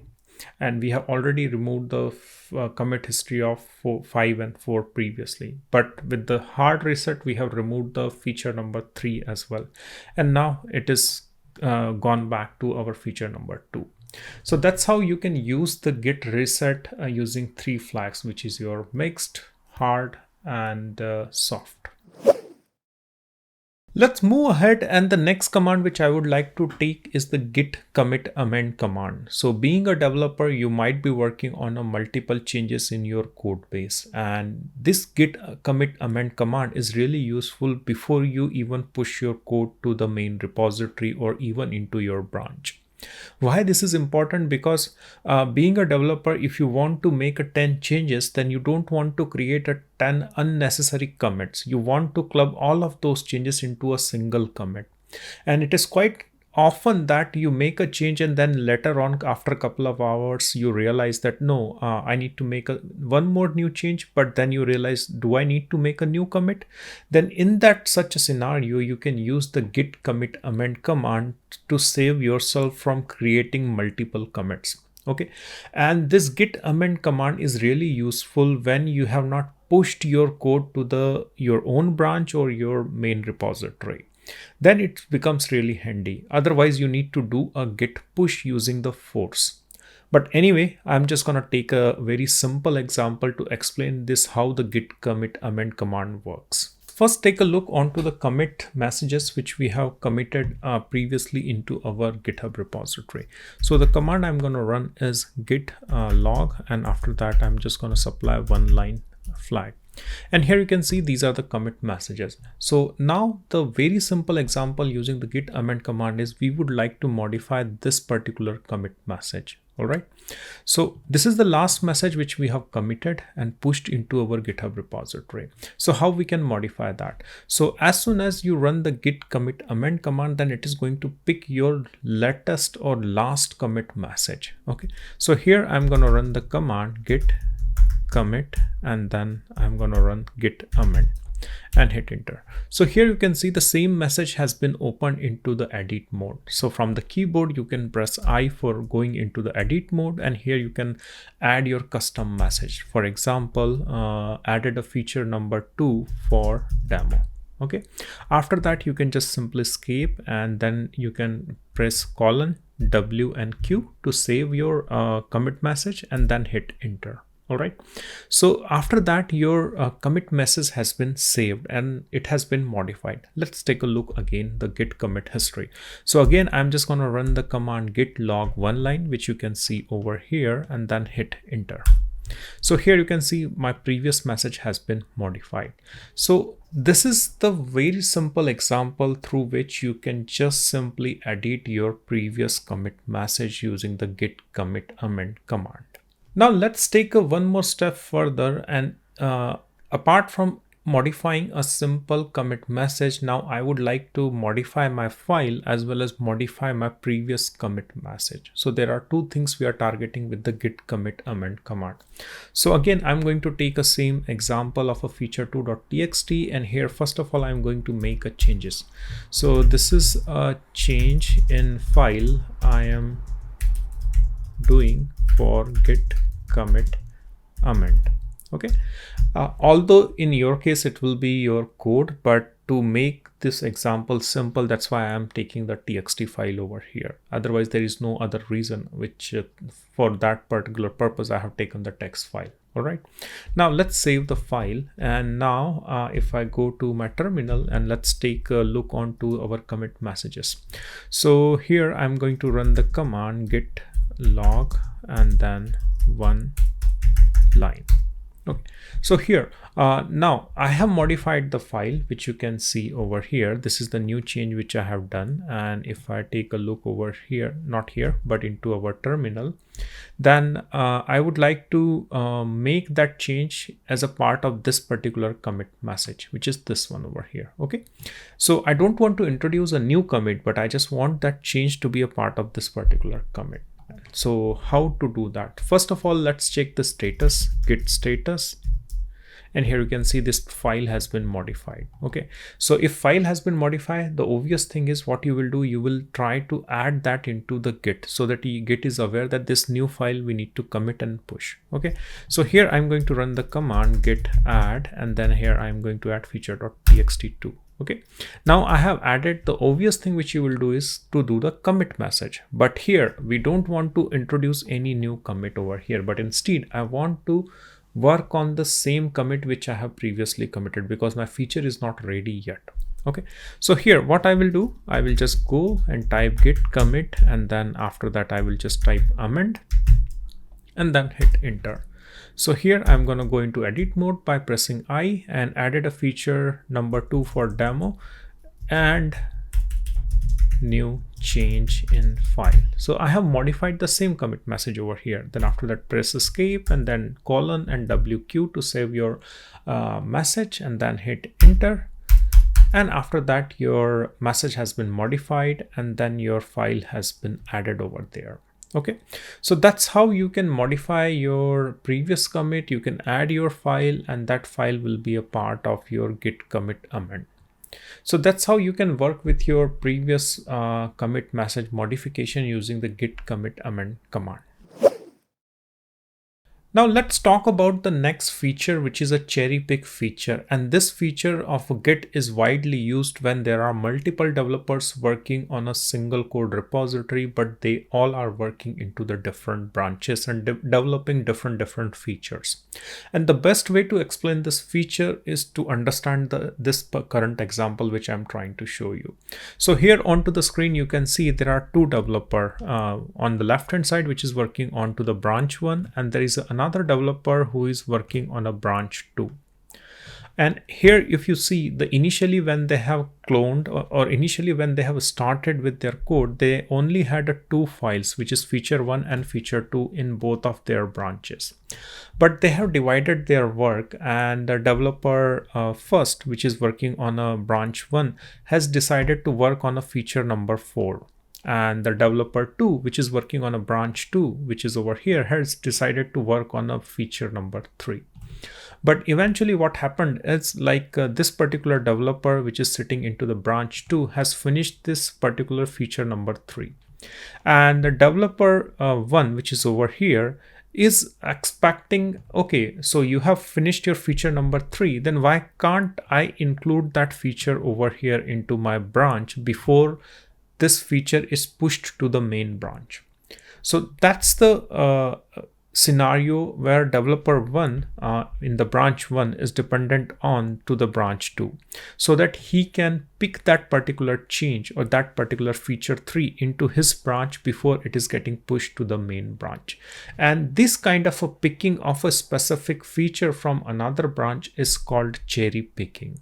And I'm going to show you exactly how we can pick this particular feature, which is feature number 3, to the branch 1 over here using the cherry pick command. This is my GitHub repository, and let me show you the current state of the branches. So if I go onto the branches over here, then here you can see this is our main branch, which is this one. And after that, we have two branches, branch 1 and branch 2. So let's take a look onto the file content, how many files are present into the branch 1 and branch 2. So let's open the branch 1 first over here. And here you can see in the branch 1, we have a feature number 1, 2, and there is a feature number 4, but we don't have a feature number 3. So let's check where the feature number 3 is. So let's open the branch 2, and here you can see the feature number 3 is available over here. If I can show you, which is this one. Let me close that one and let me show you once again. So here you can see this is the feature number 3 available over here. And if you take a look onto the main branch, then you will not see neither feature 3 and nor feature 4. So if you go to the main branch, then here you can see there is only feature 1 and feature 2. So before even the developer push to the main branch, they want to exchange those commits so that they can inherit those changes from other developer. All right. Now, how to do the cherry pick? So to start the cherry pick, first of all, we need to identify the commit hash of the feature which a developer wants to pick. All right.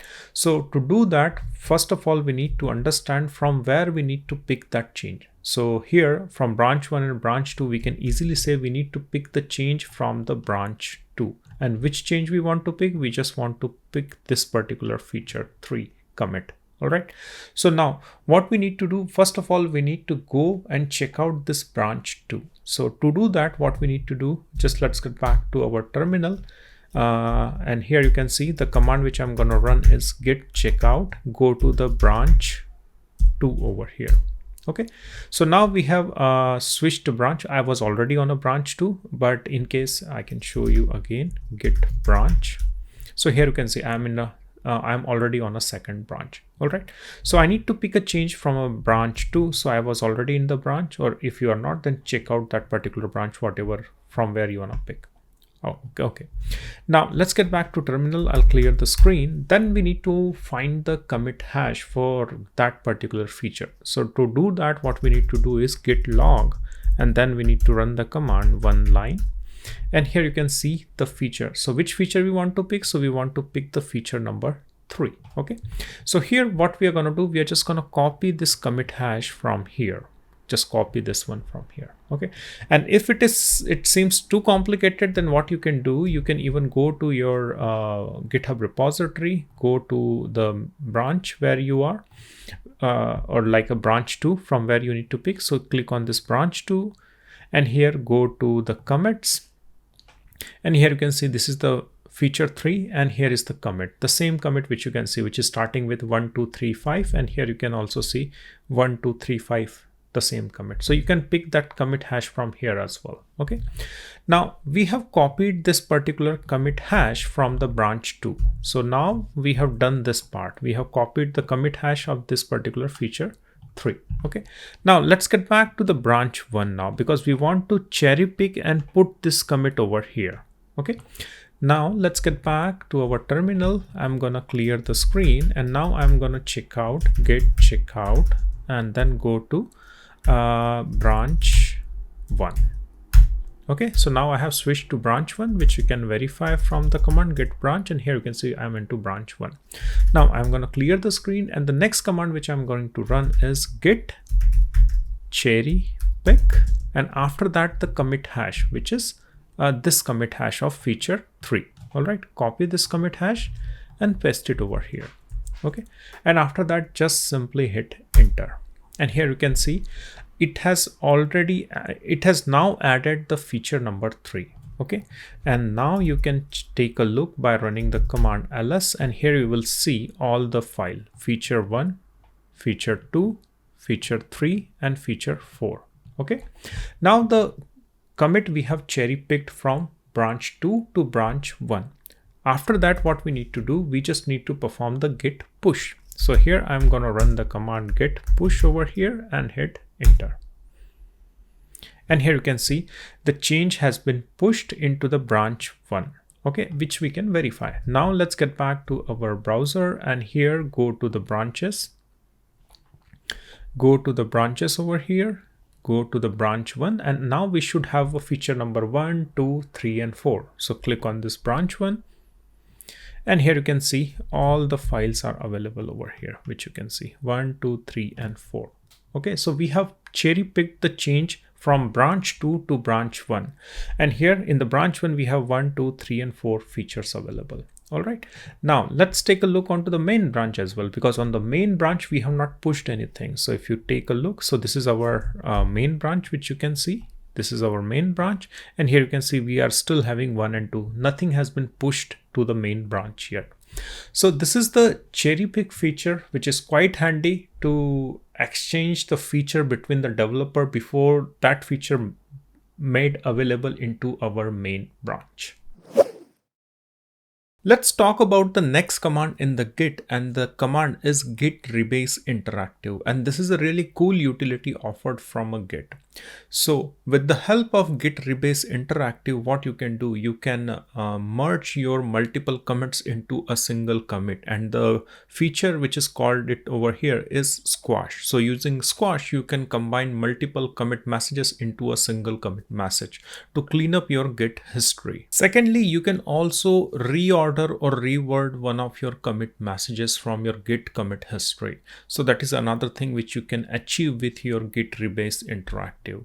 Apart from that, you can also even drop one of your commit messages which you have done in the past and which you think that it is not relevant anymore. And apart from that, there is also one more cool feature from a Git rebase interactive. You can pass on your custom shell command along with your Git rebase commit, and that will execute that particular command in between your commit messages. So that's also you can do along with your Git rebase interactive mode. So let's take a look onto Git squash first, and then we are going to take a look onto the remaining options and the flag which we can pass with our Git rebase interactive. Now, what is squash and what is the simplest example I can take to explain the Git squash? So here you can see onto the screen, I have this Git commit history. It contains 4 different messages or 4 different commit changes which I have done in the past.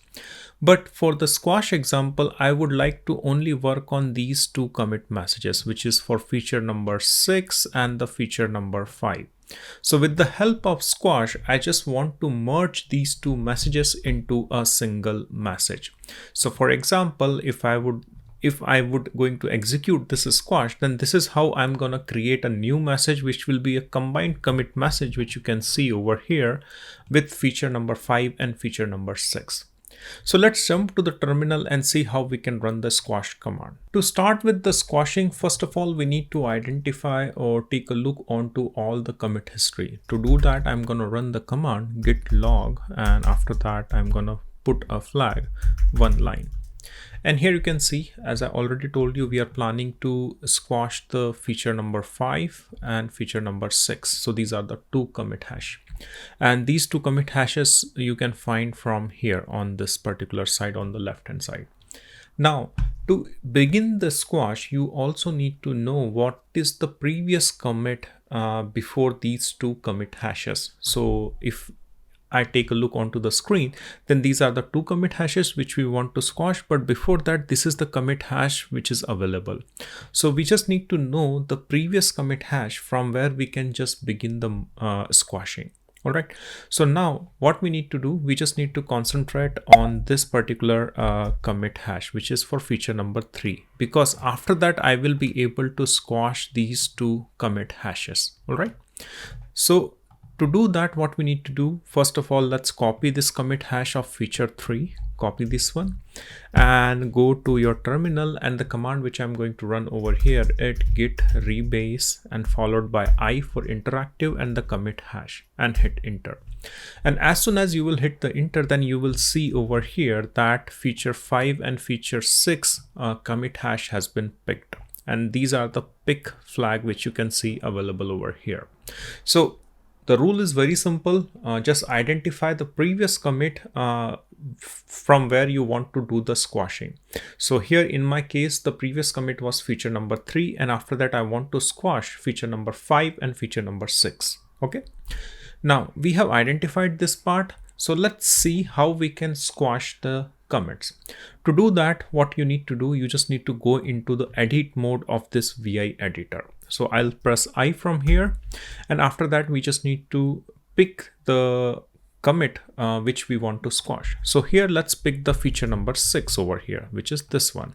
And now instead of using pick over here, which you see on, which I have highlighted over here in the red color box, so instead of pick we need to use squash. So here in the edit mode, I'm going to reduce this part over here, remove this particular pick keyword, and then I'm going to use squash.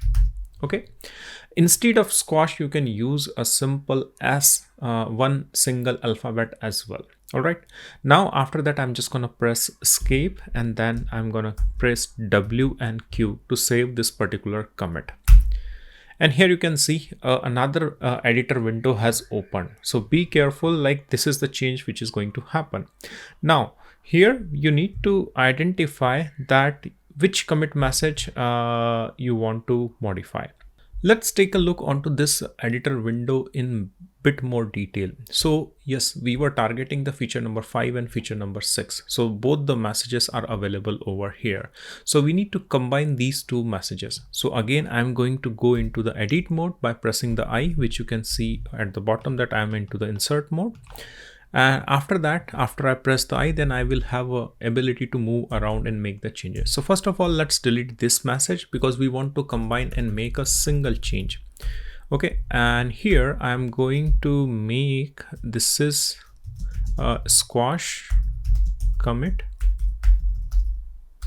for feature 5 and feature 6. Okay, after that I'm gonna press escape and then press W and Q, and here you can see the message over here. successfully rebased and updated, which means it has successfully squashed. And here you can see the message, which you can see, which is this is a squash commit for feature number 5 and 6, which means you were able to squash those commit messages for feature number 5 and feature number 6. Okay. Before I push that particular change, I am still doing those changes, and those changes are still onto my laptop because I haven't done the git push yet. So before that, you can see the changes, which you can see the feature number 5 and 6, and before that there was a feature number 3 and 4 already committed in my GitHub history. Okay, now after once I'm going to push this change, then these two are going to be not removed, but these are going to disappear, and then it's gonna appear only a single message, which is a commit squash message for feature number 5 and feature number 6. Okay, I'm gonna close this window and go back to my terminal over here, and here I'm going to clear the screen, and the next command which I'm going to write over here is git push and followed with the force flag, because here we are trying to rewrite the history of our git commit. So normal push will not work, so we need to use the force flag over here, and after that hit enter. And here you can see our push has been successful. Let's get back to our browser and see the history. I'm going to refresh the page over here.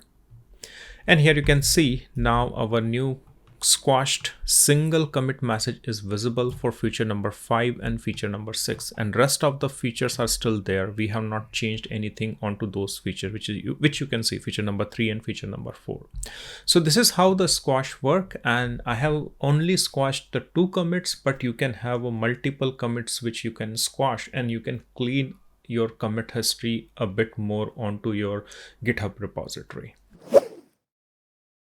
Let's move ahead and let's take a look onto the next feature, which is the reorder of your commits. And to explain that, I'm going to take again one more example of my Git commit history. And here you can see these are the 2 commits which I have picked up, which is these 2.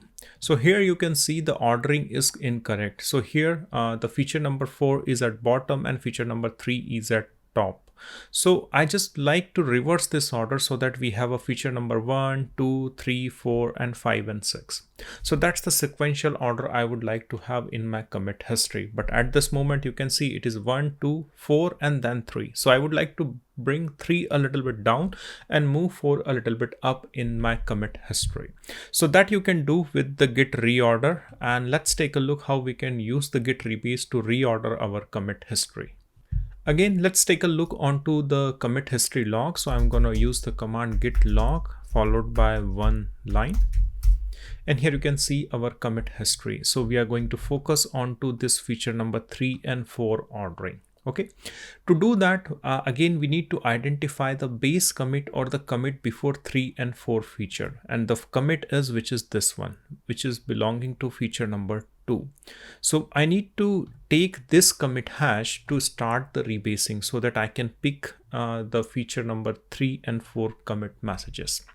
To do that, let's go and pick the commit hash of feature number 2, which you can see over here. Let me highlight. This is the feature number 2. And here I'm just going to copy the commit hash of this feature number 2. After that, I'm going to clear the screen and I'm going to run the command git rebase interactive with the I flag and the commit hash of our feature number 2 and hit enter.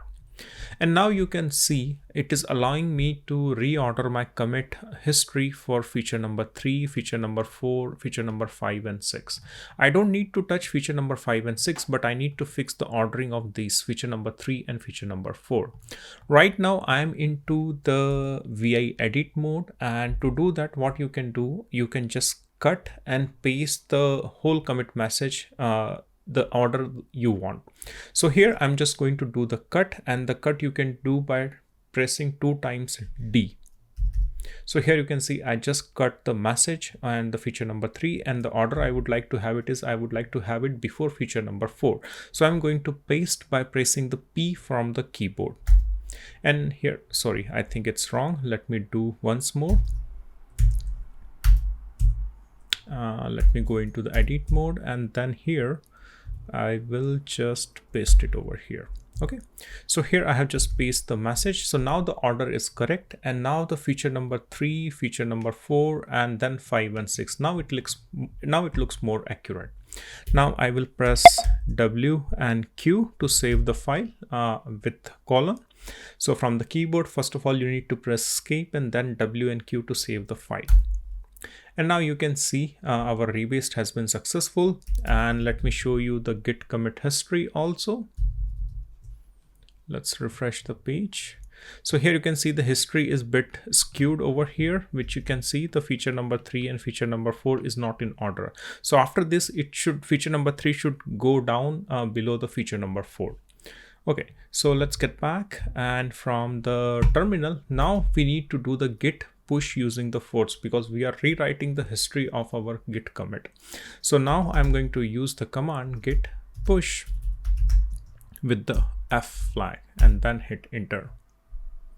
And here you can see the push has been successful. Let's refresh the branch over here.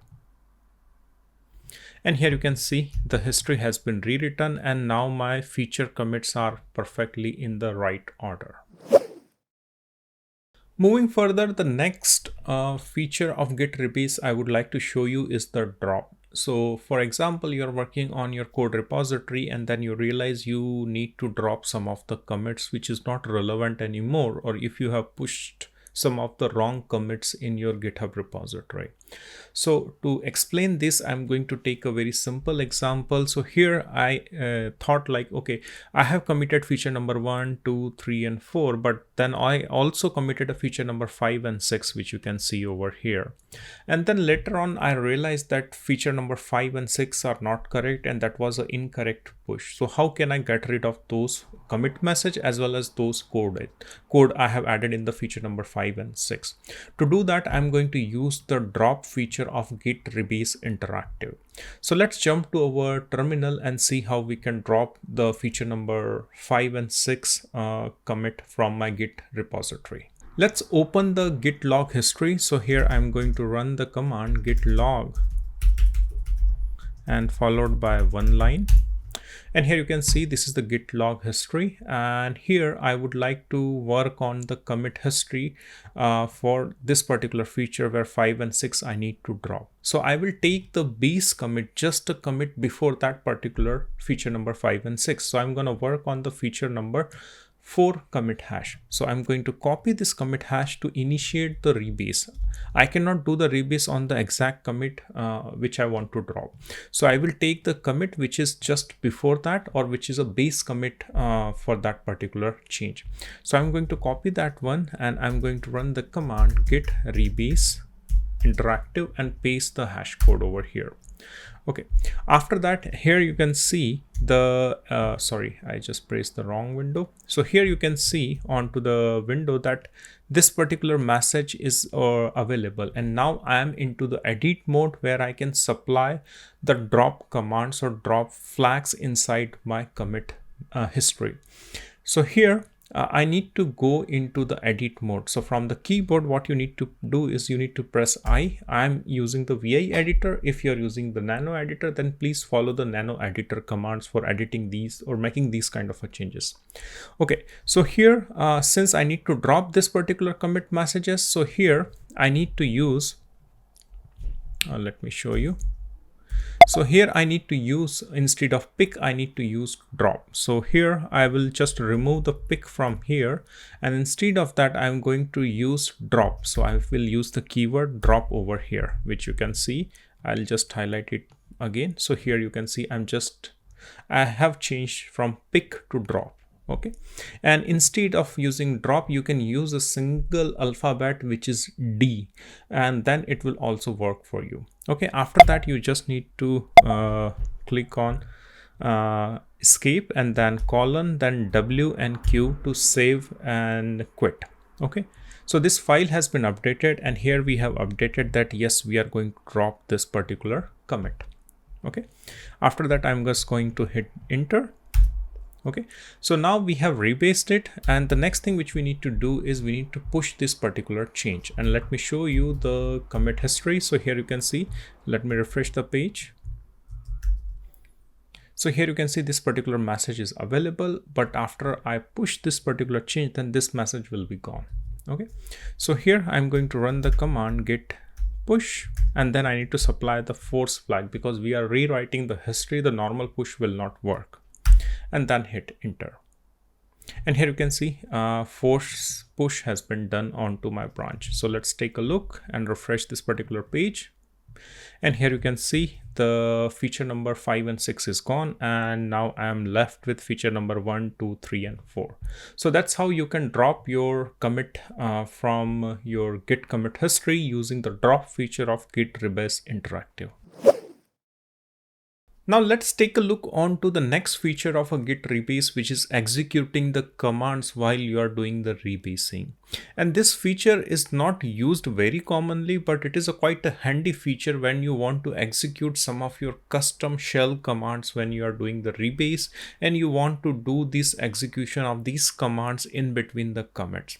So here you can see that I have highlighted this feature number 4 over here, but after the feature number 4 and before the feature number 3, if I want to execute certain commands, then I need to use this particular feature, which is exec, and then I can specify my custom command while I'm doing the rebasing. I know it sounds complicated, but bear with me. When I'm going to show you onto my terminal, it's gonna look very easy to you. To start the rebase, let's take a look onto the git commit history. The command I'm going to run is git log, one line. And here you can see these are the commit history. So I'm going to pick these 4 commits which I have highlighted. So to pick these 4 commits, I need to look for the previous commit apart from these 4 commits.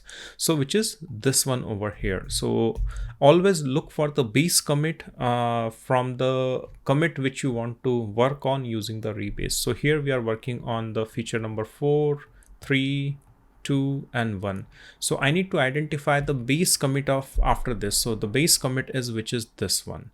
So I will copy this commit hash and then I will start the rebasing. Okay, so here let's copy this commit hash from here. Go to your terminal and type the command git rebase I for interactive and paste the commit hash over here and then hit enter. And here you can see these are the commit messages which I see in my edit mode. I'm using the VI editor. So go into the edit mode, just type I, and here go to the and add a new line, and here you just need to type exec first of all. After that you can type the custom command. So here I'm using a very simple command which is echo, and here I'm going to use like this is custom command execution. Okay, after feature 1. Okay, after that I'm just gonna press escape because I'm using VI editor. If you're using nano editor, then just follow the nano editor editing command. Press escape and then colon and then WQ. So here at the bottom you can see I'm just trying to save and quit the file. Okay, so after that I'm going to hit enter. And here you can see as soon as I quit the file, then this is the message which has been executed. This is the custom command which has been executed, and I can see the output over here. So this is how you can add your custom shell commands. This is just a hello message, but in your case, you can make a really good complex bash command and execute in your rebase. So this is a really cool feature which can help you to do certain automation in your DevOps flow. So I hope you have liked this particular feature, and you can add multiple custom execution commands inside your Git rebase when you're doing the rebase for your Git repository. Let's talk about the Git Bisect command, and this command comes really handy when you need to find a bug which has been introduced in your previous commit history. Before I show you the Git Bisect command, let's try to focus on this particular example where I have introduced multiple commits and there is one bug which is existing which we need to find using the Git Bisect command. Here onto the screen you can see on the left hand side, this is my Git commit history where I have added a feature from feature number 1 to feature number 18. And on the right hand side you can see these are the files which are associated with my feature. So whenever I developed a new feature, I added a new file inside my code repository.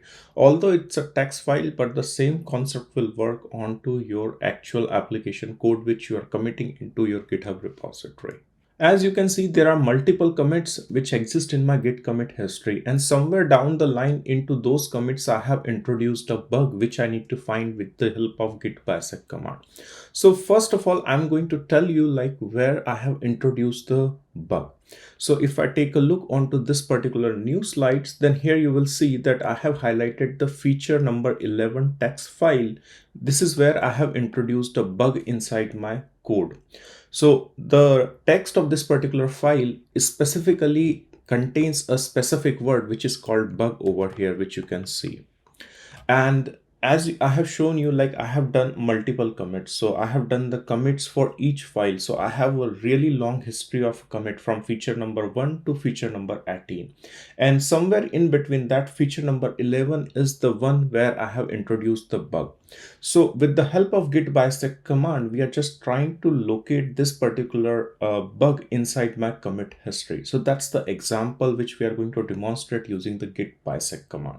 To simplify the understanding of a Git Bisect command, I have just created this particular table where I have copied all the hash code of my 18 commits and all the commit message belonging to those feature text file. One more thing to pay attention over here is the head. So this is the latest commit which I have pushed into my GitHub repository. So the head which is sitting onto the feature number 18 commit inside my GitHub repository. Also, I can show you from my terminal the same commit logs over here. So I'll clear the screen and I'm going to run the command git log, and then I'm going to type one line over here. And here you can see these are the commits. So I'm only focusing on the commits which are belonging from feature number 18 to feature number 1, which you can see over here. So these are the commits where I'm going to focus on to run the Git Bisect command. All right, then how to start the Git Bisect? So the first command which we need to run is the Git Bisect start. And after that, we need to identify, or we need to tell which are the good commits and which are the bad commits. Don't worry, I'm going to show you over here. So onto the terminal, you can run the command, first of all, Git Bisect start. And after that, it is going to throw a message like waiting for a good and bad commits, which you can see over here. So these are the things which we need to again mention, like which are good and which are bad commits. All right, don't worry. We are going to take a look onto this particular good and bad and how we can specify those, or how we can tag our commits as a good commits or as a bad commits. All right. Anyway, let's go back to our slide. So we have started our Git Bisect. Now the next thing is we just need to test whether we have the bug in the system or not. So to do that, we are going to run the command grep bug text. So I have started the Git Bisect, and now I'm looking out for like, okay, is there any bug exist in my system? So this command we are going to run multiple number of a time unless and until we identify that specific commit. So we are just getting started and we have a list of 18 commits right now with me. So if I go and run the command like grep, here I can type bug, and then I can put wildcard then txt. Although it's a grep command, but in your case, you can have a Python application. Then in that case, you can execute your Python application or a Node.js application, or if it's a Java application, then keep on running that Java application so that you are running the Git Bisect parallelly along with your application which is running. So as soon as you identify those commits, and once you discard those commits, then you will be able to test that, yeah, your application is working fine. Okay, so I'm going to run this particular command over here, and here you can see the result is feature 11. This file contains a bug. So yes, we know that the feature number 11.txt file had a bug, and the command is also reflecting that, which means we need to treat this particular commit as a bad commit. Okay, now let's get back to our table over here. So I have started the Git Bisect over here. Now I need to denote my commit as a bad commit, but which commit is going to be the bad commit? So since we have just started this particular like a Git Bisect, then the head will be sitting onto your latest commit, which is this one over here. Okay, so if you don't specify like which commit you are going to specify as a bad commit, then it is going to take this commit as a bad commit because this is the latest commit where your head is sitting. Okay, or else you can manually copy this hash code and specify, yeah, this is your bad commit. Okay, so the next command which I'm going to run over here is the git bisect bad, and as soon as you may run this particular command, then here you can see this particular commit, which is your for feature number 18, is going to be treated as a bad commit because as you can see here, the bug is visible. This if the result if this is showing no result, which means the bug doesn't exist. Okay, so now what we need to do, I will run the command git bisect and then bad and then hit enter, and here you can see the next message it is showing. Now we need to specify the good commit. Okay, we have specified the bad commit, which you can see from the table over here, and now we also need to specify the good commit from where the bug was not existing. So here if you take a look onto the table, then yeah, this is fine, we have tagged it, and we also know that yeah, feature number 11, I remember that it was working fine. So it could be any commit in the history which you think, like maybe a month ago, maybe a 2 month ago, which you can think or assume that yeah, this was the feature which was working in the past. So for me, this was the feature number 1 which was working really fine in the past. So what I will do, I will make this particular commit, which is a commit number or the feature number 1, as a good commit. So the command for that one is we need to use the git bisect good along with your hash. So here you can see the hash, which is starting with or ending with the 480, and here this is the same hash we need to use it. The previous bad command was like my head was sitting on top of it, so I don't need to specify, it will just assign the bad commit on top of it. But for specifying the good commit, we just need to use the exact hash over here. Okay, so now I'll go back to my terminal, which is over here. Then I would like to know my hash. So git log 1 line, and here I need to find the commit number for feature number 1. And here I'll copy this hash, I'll clear the screen, and then I'm going to run the command git bisect and then specify good and then the hash and then hit enter. Okay, so as soon as you specify this particular good commit, then you can take a look onto this particular table and see. So now you have a bad commit and you have a good commit. So in between these two commits, we have a bug. We already know the bug is existing on 11, but yes, we need to prove that yeah, this feature number 11 we should be able to find using the git bisect command. Now the next thing, after assigning your good commit, the header or the pointer of our git bisect command has moved to the feature number 9, which is over here. And how does it happen? Because as I already told you, it is a binary search. So once we have defined the good and the bad commit, then it is going to find a middle commit using the binary search algorithm. And the middle commit is going to be the 9th commit. And that's where we need to again test whether this 9th feature has introduced any bug or not. Okay, but how would you know that pointer has moved to the 9th bug? So that's the question which you should be worried about. So now if I go and take a look onto the terminal, so here this was the last command which we executed, which is like a git bisect good onto our first commit hash, which is ending with 480. If you take a look, then here you can see at the bottom it is a 480. Okay, so after that on the terminal it will tell you where the head has been moved or the bisect pointer has been moved. Okay, so here it has moved to the feature number 9. Okay, now once the that pointer has moved to the feature number 9, if you take a look onto the 9, then you don't know whether it's a good commit or bad commit. And to identify that, we just need to run our command, which is our grab bug.txt again. All right, so here and also one more thing. So now the pointer is on the feature number 9, and we already know the bug has introduced on 11. So if I run this particular command grab bug text, then I should not see any result because feature number 9 is a good commit. All right, so let's go and run the command grab, then I'll use the keyword bug, and then after that wildcard, then txt, and hit enter. And here you can see there is nothing has been returned, which means the bug has never been introduced at the feature number 9. So if bug has not been introduced, then we should mark this commit as a good commit. So if you take a look, then I'm going to run the next command, which is like a git bisect good with the hash, and this hash belongs to the feature number 9 over here. Okay, you can see over here. All right, now what I'll do, I'll just go back and I'll just run the command git bisect good and then the commit, so which is this commit.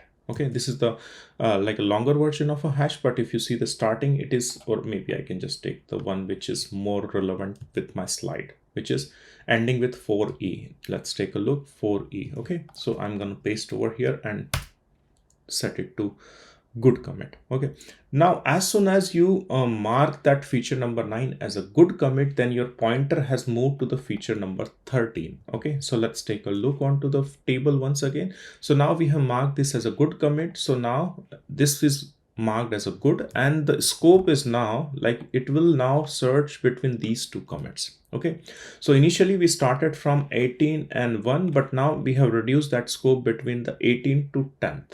All right, sorry, 18 to 9th.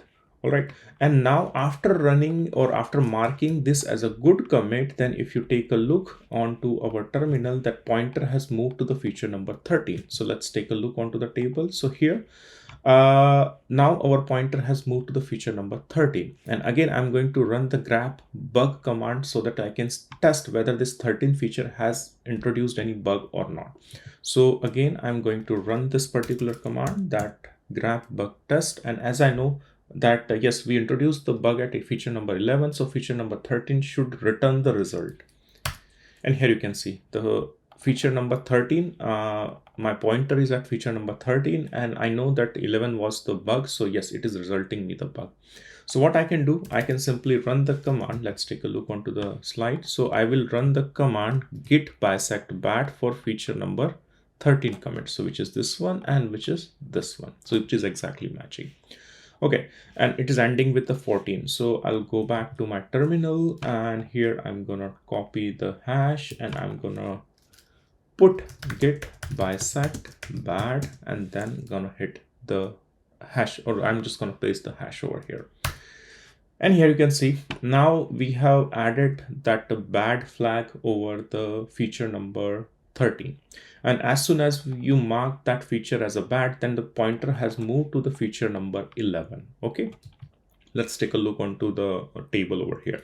So now we have marked that feature number 13 as a bad commit, which you can see over here. This is marked as a bad commit. Okay, and after we marked it, it is again going to search for the middle between these two commits. So here the middle is going to be this one, feature number 11. This is where we will find it. Okay, all right, so now what we are going to do, let me go to the next slide. So yeah, now my pointer is at feature number 11, and then I'm going to run the command once again to see whether that feature number 11 has that bug or not. So again, let's get back to terminal and then run the command I'm going to run grep. Sorry, I'll just copy it from my previous. So here I'm going to run the same command to search it, and here you can see yes, it contains a bug.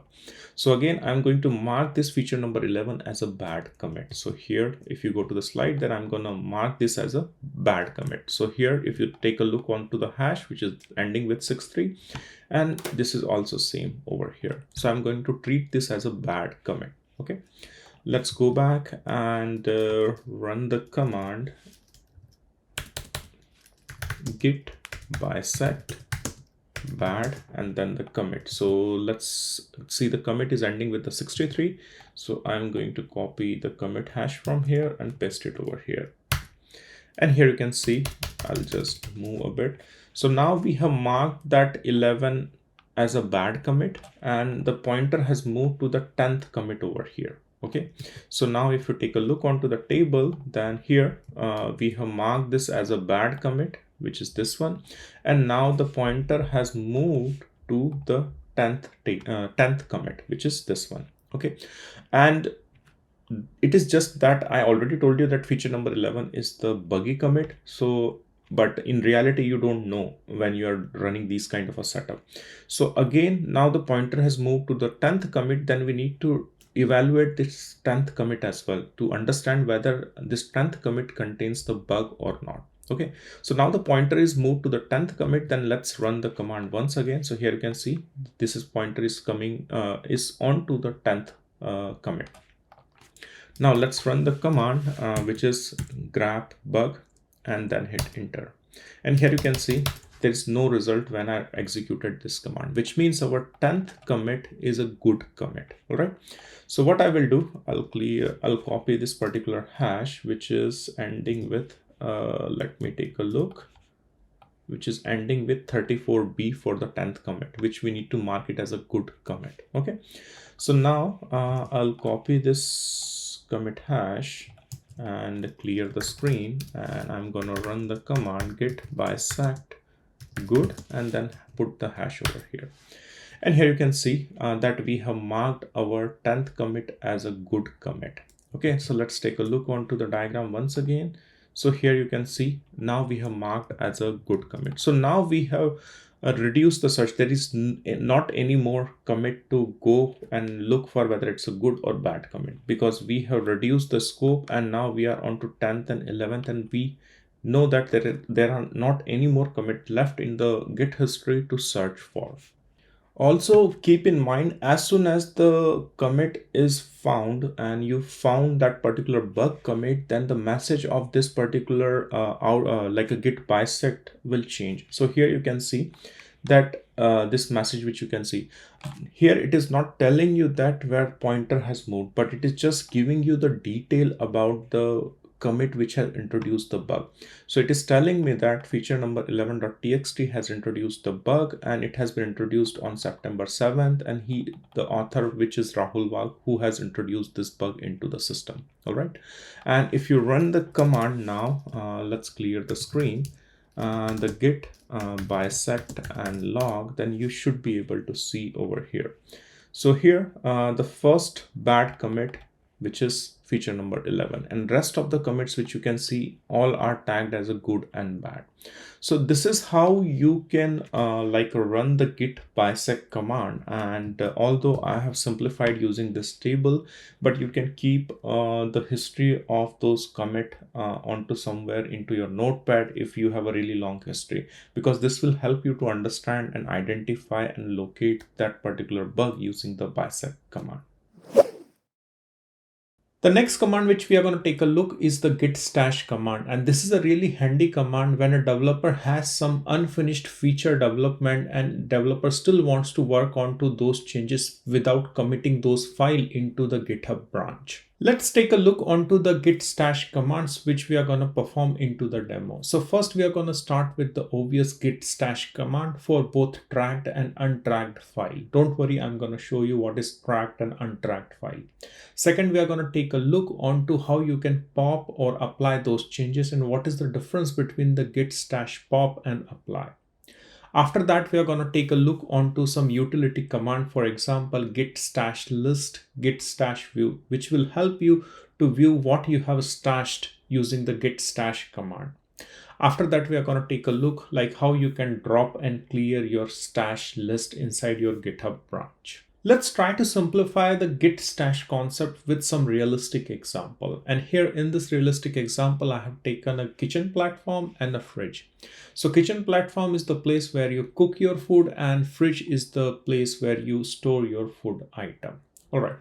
So how we can relate this particular setup with our Git Stash? So just I'm giving you a hint that this fridge, assume this fridge as a stash where you can store your code. And in this realistic example, we are going to store our food. Okay, so how the Git Stash works? So let's consider a scenario that you're cooking a cake actually, or you're baking a cake and you have prepared a batter for your cake.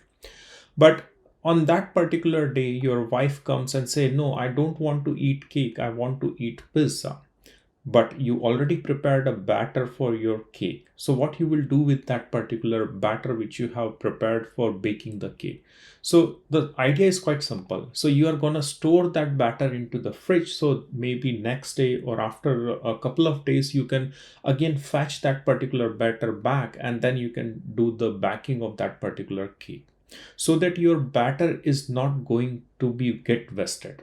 Okay, so now you have stored that particular batter into your fridge. So this fridge is acting as a stash for you right now, and this kitchen platform is acting as a GitHub repository where you want to work. Okay, but since you have stashed your changes, then what's the next thing you are going to do? So as your wife has requested that she wants to eat a pizza, so on the same kitchen platform, you are again going to prepare a dough for a pizza. So you had a two item. One is like a batter for a cake, and one is the dough for a pizza. But since you cannot you cannot bake your cake, so you have stored that particular batter inside your fridge, and now you're focusing only onto the pizza dough. Okay, so this particular fridge is acting as a stash for you, where you can temporarily store your code. And here in this example, you can store your batter for a cake inside your fridge for some time. And in the meantime, when you have stored that particular item into your stash or into your fridge, then in the meantime, you can keep on working on your kitchen platform, because your kitchen platform is now empty. So here, this is the example where this kitchen platform, assume that that is your GitHub branch where you were working, but that change is unfinished. So you have stored into stash, and then you started working on some other feature. And once you're done with that feature, then you can again pop that particular change which you have stashed into your stashed repo. Stash is not a repo, but it's just a fridge over here. So you can again pull that changes back, and then again restart the working on the unfinished change which you are trying to do. Now we understand the example of our kitchen and the fridge. Let's take a realistic example where you or a developer who is working on a branch. The branch is test branch 1. And here on the right hand side, you can see I have created a stash. So stash is just a logical bucket where you want to store your changes. Okay, so right now I'm into test branch 1, and here there are a few changes. So first of all, I would like to see, I want to stash my change 1 inside this particular stash, which you can see. So for that, I need to go into my GitHub branch where I'm working, and that's where I want to run the first command, which is git stash command. So let's jump to my GitHub console and see how we can run the git stash command. Here is my terminal, and the first command which I would like to run is the git status. And first of all, let's see if your file is tracked or untracked. So let's run the command git status. And here you can see the file is in the red color, which means this file is untracked. So Git is not aware about this particular file, that you are working on this particular file. So if the file is untracked, then the command which you can run for stashing is, I'm going to clear the screen. So I'm going to run the command git stash and with the flag u. So that will take all of your untracked files. So right now it is only one file, but you can have more than one file inside your GitHub repository. And that is with this particular command, it is going to stash all of those files. But here we are having only one file, then it is going to stash that particular file. So that hit enter.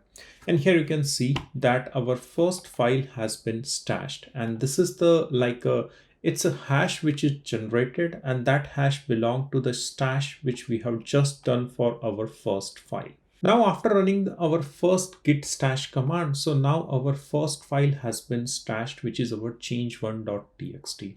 And as soon as that first file is stashed, then you will see that you will receive this particular message inside your git stash. I'll show you how you can see it. So if you go back to your terminal here, then here you can run the command git stash list.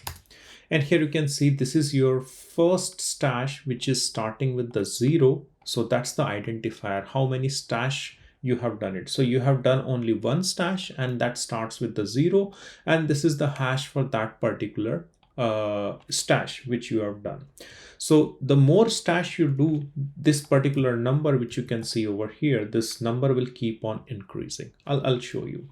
So let's get back to our presentation, and here you can see now we are going to create one more file which is a change to.txt, and then we are going to stash that one also over here.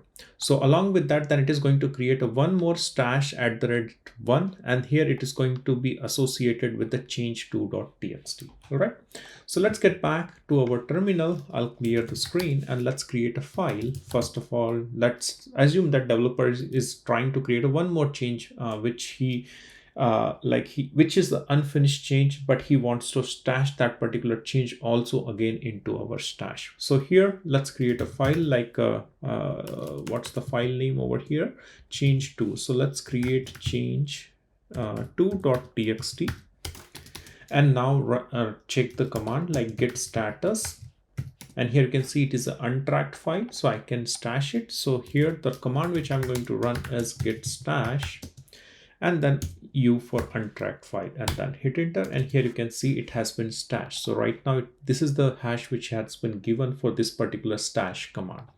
Now let's take a look onto the git stash and list command and see. So here you can see the 0 and then after that 1. So we have done two stash for the change1.txt and change2.txt. So if you take a look onto our slide, then this change.txt2 is also now present inside our stash.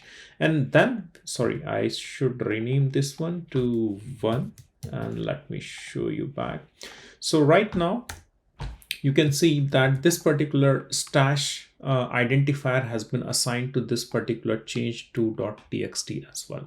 So the idea is like the more you stash, the more this stash identifier will be keep on adding onto your stash commit or stash command which you are executing inside your GitHub branch. Now since you have stashed your changes inside your stash bucket, which you can see, now how you will pop those changes back, and for that we are going to run the command git stash pop. So the pop works on a concept of a last in first out. So the last stash we have done it for a change2.txt. So that was the last entry inside our stash. So as soon as you run the command git stash pop, then it is going to pop the last stash which we have done it, and that is our change2.txt. All right, so let's take a look how we can run this particular command. So go back, and here I'm going to clear the screen, and the command which I'm going to run is git stash, and then let me show you the first git status. So here you can see before running the git pop command, let's check the status of our git repository. So here you can see there is no file which is untracked over here. So there is nothing like a change1.txt or change2.txt. Now let's run the command git stash and then pop and then hit enter.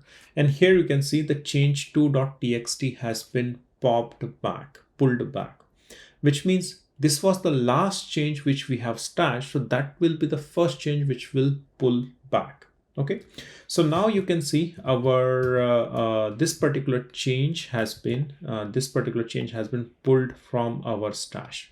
All right, and let's take a look onto our git stash status. So I'll clear the screen and then run the command git stash list, and here you can see there's only one identifier which is stash 0, which is left inside my stash. So which is quite evident that yeah, this is the only thing which is left inside my stash, and rest of the thing which I have already popped up, which is change2.txt.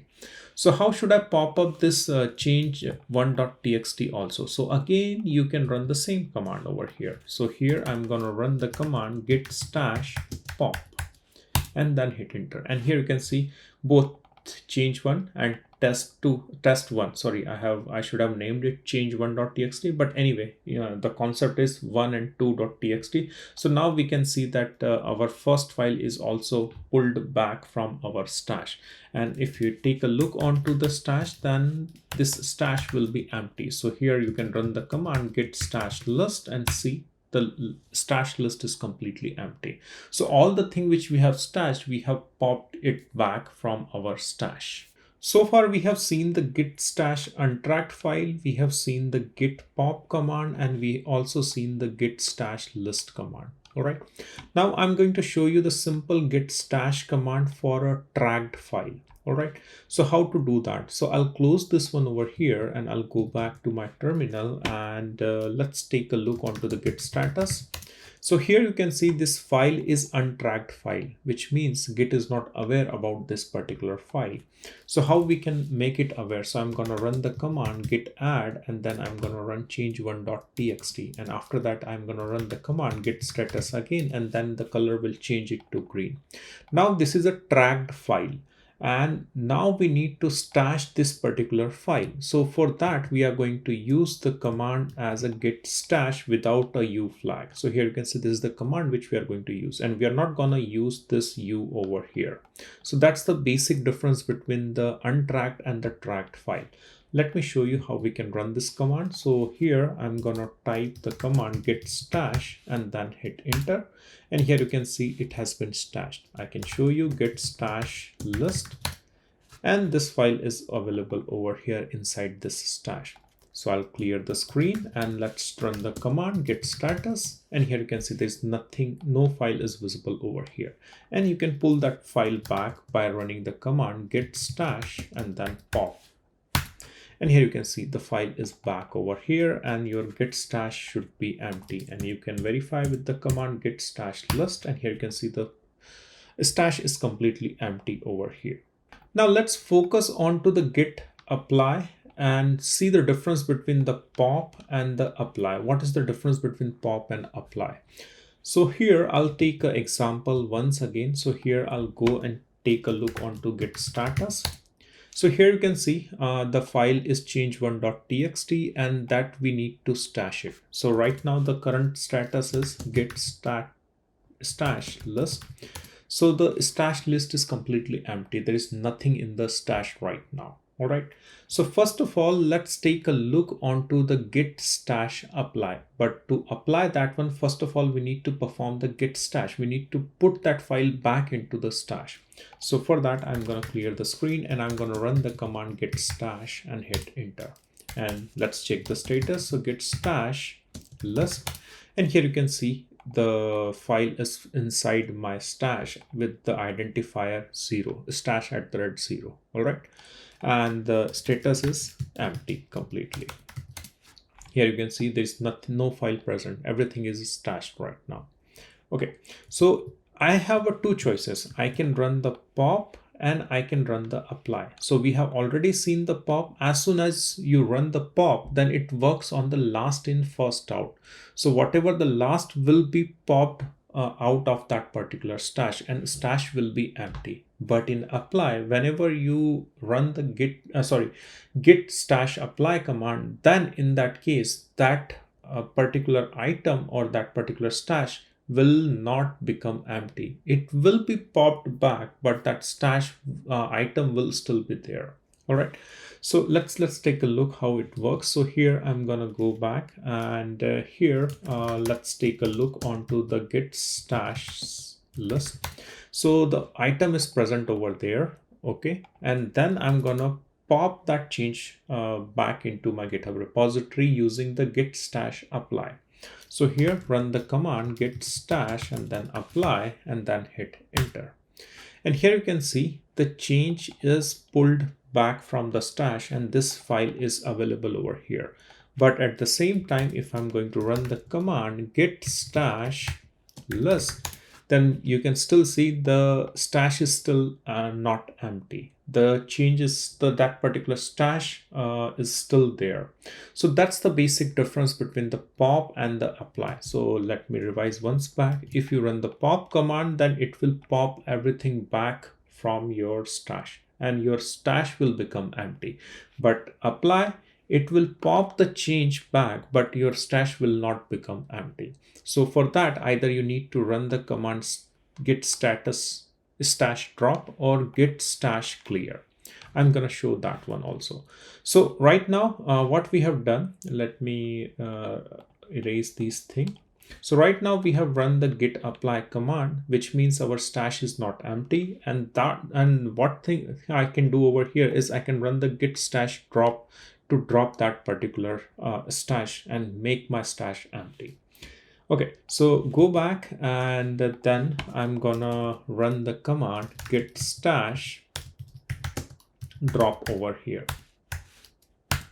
And here you can see it has dropped that particular stash, so which is this one. Okay, and if I take a look, I'll clear the screen, then git stash list, and here you can see my stash list is completely empty. So that's how you can play around. Sorry, I'll go back. So here we have seen the pop, we have seen the apply, and then we have seen the drop as well. Okay, the next command which I'm going to show you is the stash list and stash show. Okay, so let's see what we need to cover. So I told you git stash list. So git stash list I have shown you already. So let's focus on the git stash show command into the terminal. I'll go back and let's check the status, how many files we have. So here we have a one file. So let's try to stash this particular file. So I'm going to run the command git stash over here. And here you can see that has been stashed, and I can verify that git stash list and that has been stashed. I'll make one more stash over here. So I'll introduce one more file, which is change to.txt. Then I'll do the git add so that I can have it as a tracked file, and then I'm gonna do the git stash of this file as well. Let's take a look, git stash list, and here you can see the stash identifier 0 and stash identifier 1 for change 1 and change 2.txt. Okay, now the command which we are looking for is the git stash show, which is this one. So yes, we can see from the git stash list command, yeah, there are two stashes. We have this one and we have this one, but we don't know what is inside that particular stash. So which file we have inside that particular stash. So to do that, we are going to run the git stash show command. And to do that, what you need to do, you need to run git stash show. After that, you can just put the identifier, which is this one, and then hit enter. And here you can see it is showing this stash contains change2.txt. All right. So this is how you can just run the git stash show command, and then it will show what the file are present inside your stash. Moving further, so till now we have seen the git stash untracked file, pop, apply, stash list, stash show. We have seen the drop also. Now let's take a look onto the stash clear, and bit mindful that once you run the git stash clear command, then it will wipe all of your stash. So let me show you. So here, let's get back to terminal and just check the status. So git stash list. So here you can see there are two stashes, 0 and 1. And as soon as I run the git stash clear command, and then I try to rerun the git stash list, then here you can see everything is gone. So just be mindful whenever you are running the git stash clear command, which is this one, then it is going to empty and remove all of your stashes, and there is no chance that you can recover it back. So be mindful whenever you are running this particular command. So that's all about the git stash. I hope this particular chapter will help you to command your git stash, and you will be able to get stash command in your day-to-day operations. Moving to the next chapter, and in this chapter we are going to take a look onto the Git Diff command. So basically the Git Diff command is used to find the difference between your current commit and your previous commit. And also this command can be used to find the difference between your historical Git commit history. Let's take a look onto the Git Diff commands which we are going to perform into this particular demo. So first we are going to begin with the normal Git Diff command, which is going to be used to show the difference between your unstaged changes with your original Git branch. Second, we are going to see how we can use the Git staged flag to show the difference between your staged changes with your main working branch. After that, we are going to see the flag W, which is used for identifying the white space, if there is any white space in your Git commit which you're trying to perform. After that, we are going to see the Git Diff command, which can be used for the historical Git commit history, where you can keep the hashes, 2 hashes at least, inside your Git Diff command to show the difference between the 2 commit which you have done in the past. After that, we are also going to see about the no index flag, where we can compare two different files altogether. Don't worry, it's very simple. When I'm going to show you, then it will look very easy once you understand the Git Diff command. And after that, if there is any word difference between the two files, then also Git Diff can identify those particular file and what are the differences in the words or the character in those two files. And finally, the Git Diff stat command, which just tells you the general status of your current GitHub repository and what is the difference when you're making the local changes in your GitHub repository. So there's quite a lot to cover. So let's jump to the terminal and start running some Git Diff commands. Here is my terminal where we will be running the Git Diff command, but on the back side, you will see this is my Visual Studio code where I have opened my GitHub repository, which contains feature 1, feature 2, and feature text file, which we will be using to perform this particular demo and to understand the Git Diff command. Let's start with our first command, which is our normal Git Diff command. So how to use the Git Diff command. But before that, let's understand what's the concept behind the Git Diff command. So here I have already told you we will be working on the feature 1, feature 2, feature and normal feature text file inside my GitHub repository. So to run a normal Git Diff command, what you need to do, you just need to make sure that your changes are unstaged. What do you mean by unstaged changes? Which means that you have not run the git add command on any of your file. So that you can run the Git Diff command, and which will try to show you the difference between the unstaged changes of your local repository with the changes which you have already pushed into your main repository. Okay, no worries. I'll show you. So here, what you need to do, you just need to go on to the terminal and I'll clear the screen. So first of all, let's try to run the normal git status command. So here I'm going to run the git status command, and here you can see there is no difference. What do you mean by no difference? Because there is no local changes which I have made so far. So my local Git repository is exactly in sync with my remote repository, which I have already pushed the changes. Since my local repository and remote repository is in sync, so we need to make some changes so that we can run the Git Diff command. So I'll go back to my Visual Studio code over here. And here, let's open the feature2.txt file and let's make some changes. So I'll make the change like this is my first change in feature2.txt. Okay, so this is the change which I have did. So now let's get back to our terminal and now again rerun the command. So git status. And here you can see that it is showing me that this file has been modified. But if you see, this color of this particular file is red, which means I have not staged that particular changes. I have not run the git add command to let Git know that, yeah, this is the new change which I'm trying to push. So this particular git diff command, which I'm showing you over here, will work only if you have not done the staging of your changes. So right now we have not done the staging of those particular changes, so we can run the git diff command. So staging means I have not run the git add command onto this particular file. All right, so let's go back to our terminal and I'll clear the screen over here. And now I'm going to run the command git diff and hit enter. So here you can see, as soon as you run the git diff command, then it is going to show you the differences between your current repository, the current change which is present onto your local repository with the remote repository. So the changes are quite simple. So here you can see that these are the files, or this is the file which has been identified as a change. These are the hash which has been generated as a difference. And here you will see that how many lines has been changes. So here the green lines which you see over here has been modified. Okay, so this is our initial line, which we know. If you take a look onto our Visual Studio code, then here So this line is still the same. There is no change to it. But this line we have added. So once we have added this line, what it has done is like it has removed these two lines and then re-added these two lines along with this particular line. Okay.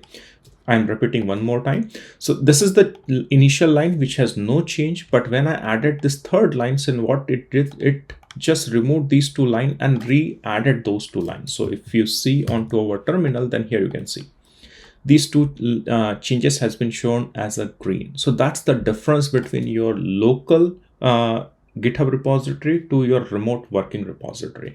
So this is how you can identify the changes which you have not staged yet, but you can still run the git diff command to find the differences between your local repository with your remote repository.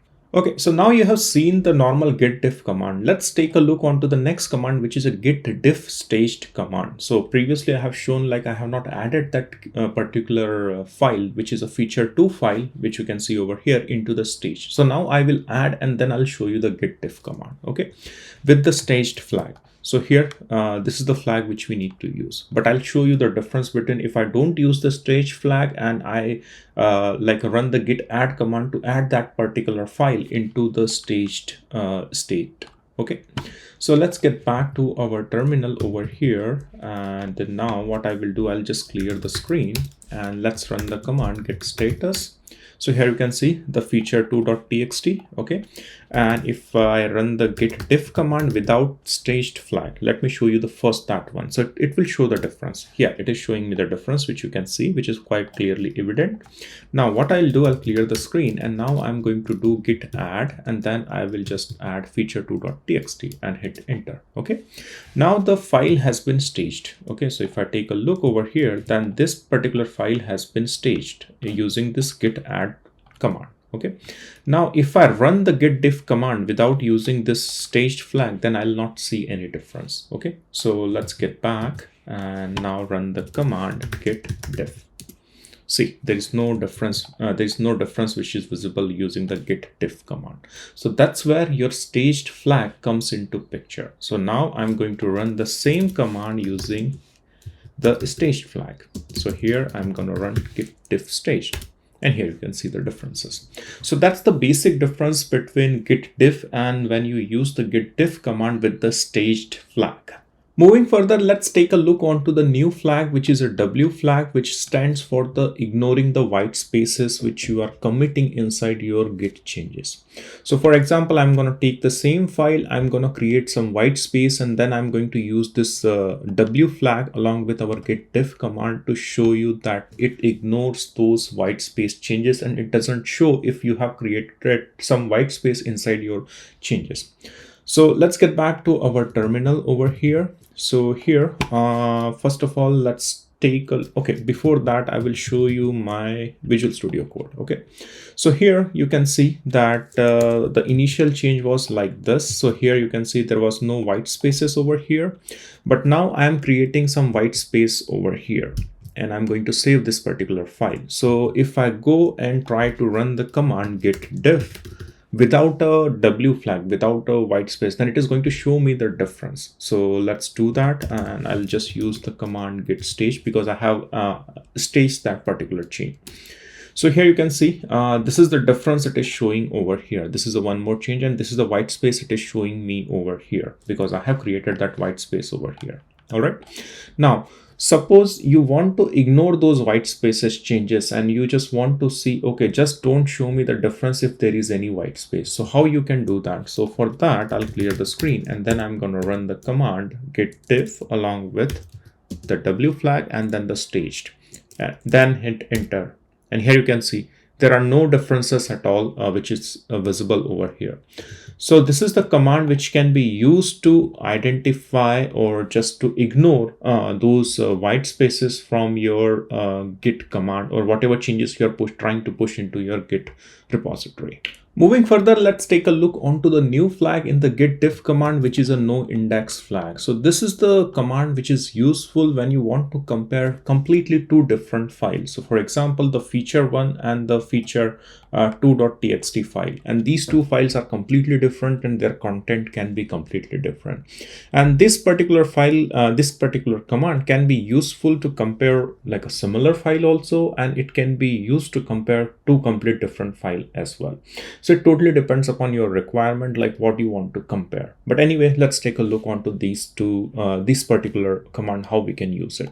So before that, I would like to show you my code or the GitHub repository where I have created these files. So here you can see the feature1.txt. Here, this is the content, some random stuff in feature1.txt. And let's open the feature2.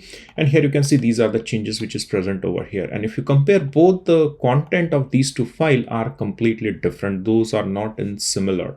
Those are not anywhere matching to these two files. Okay, so now let's get back to our terminal, and I'm gonna run the command git diff with no index. Okay, so here I'm gonna, let me see if I have run it. So here I'm gonna run the command with the git diff, and here I'm gonna first of all specify the flag, which is a no index, and after that you need to specify the two files, which is like a feature2.txt, and then I can use the feature1.txt and then hit enter.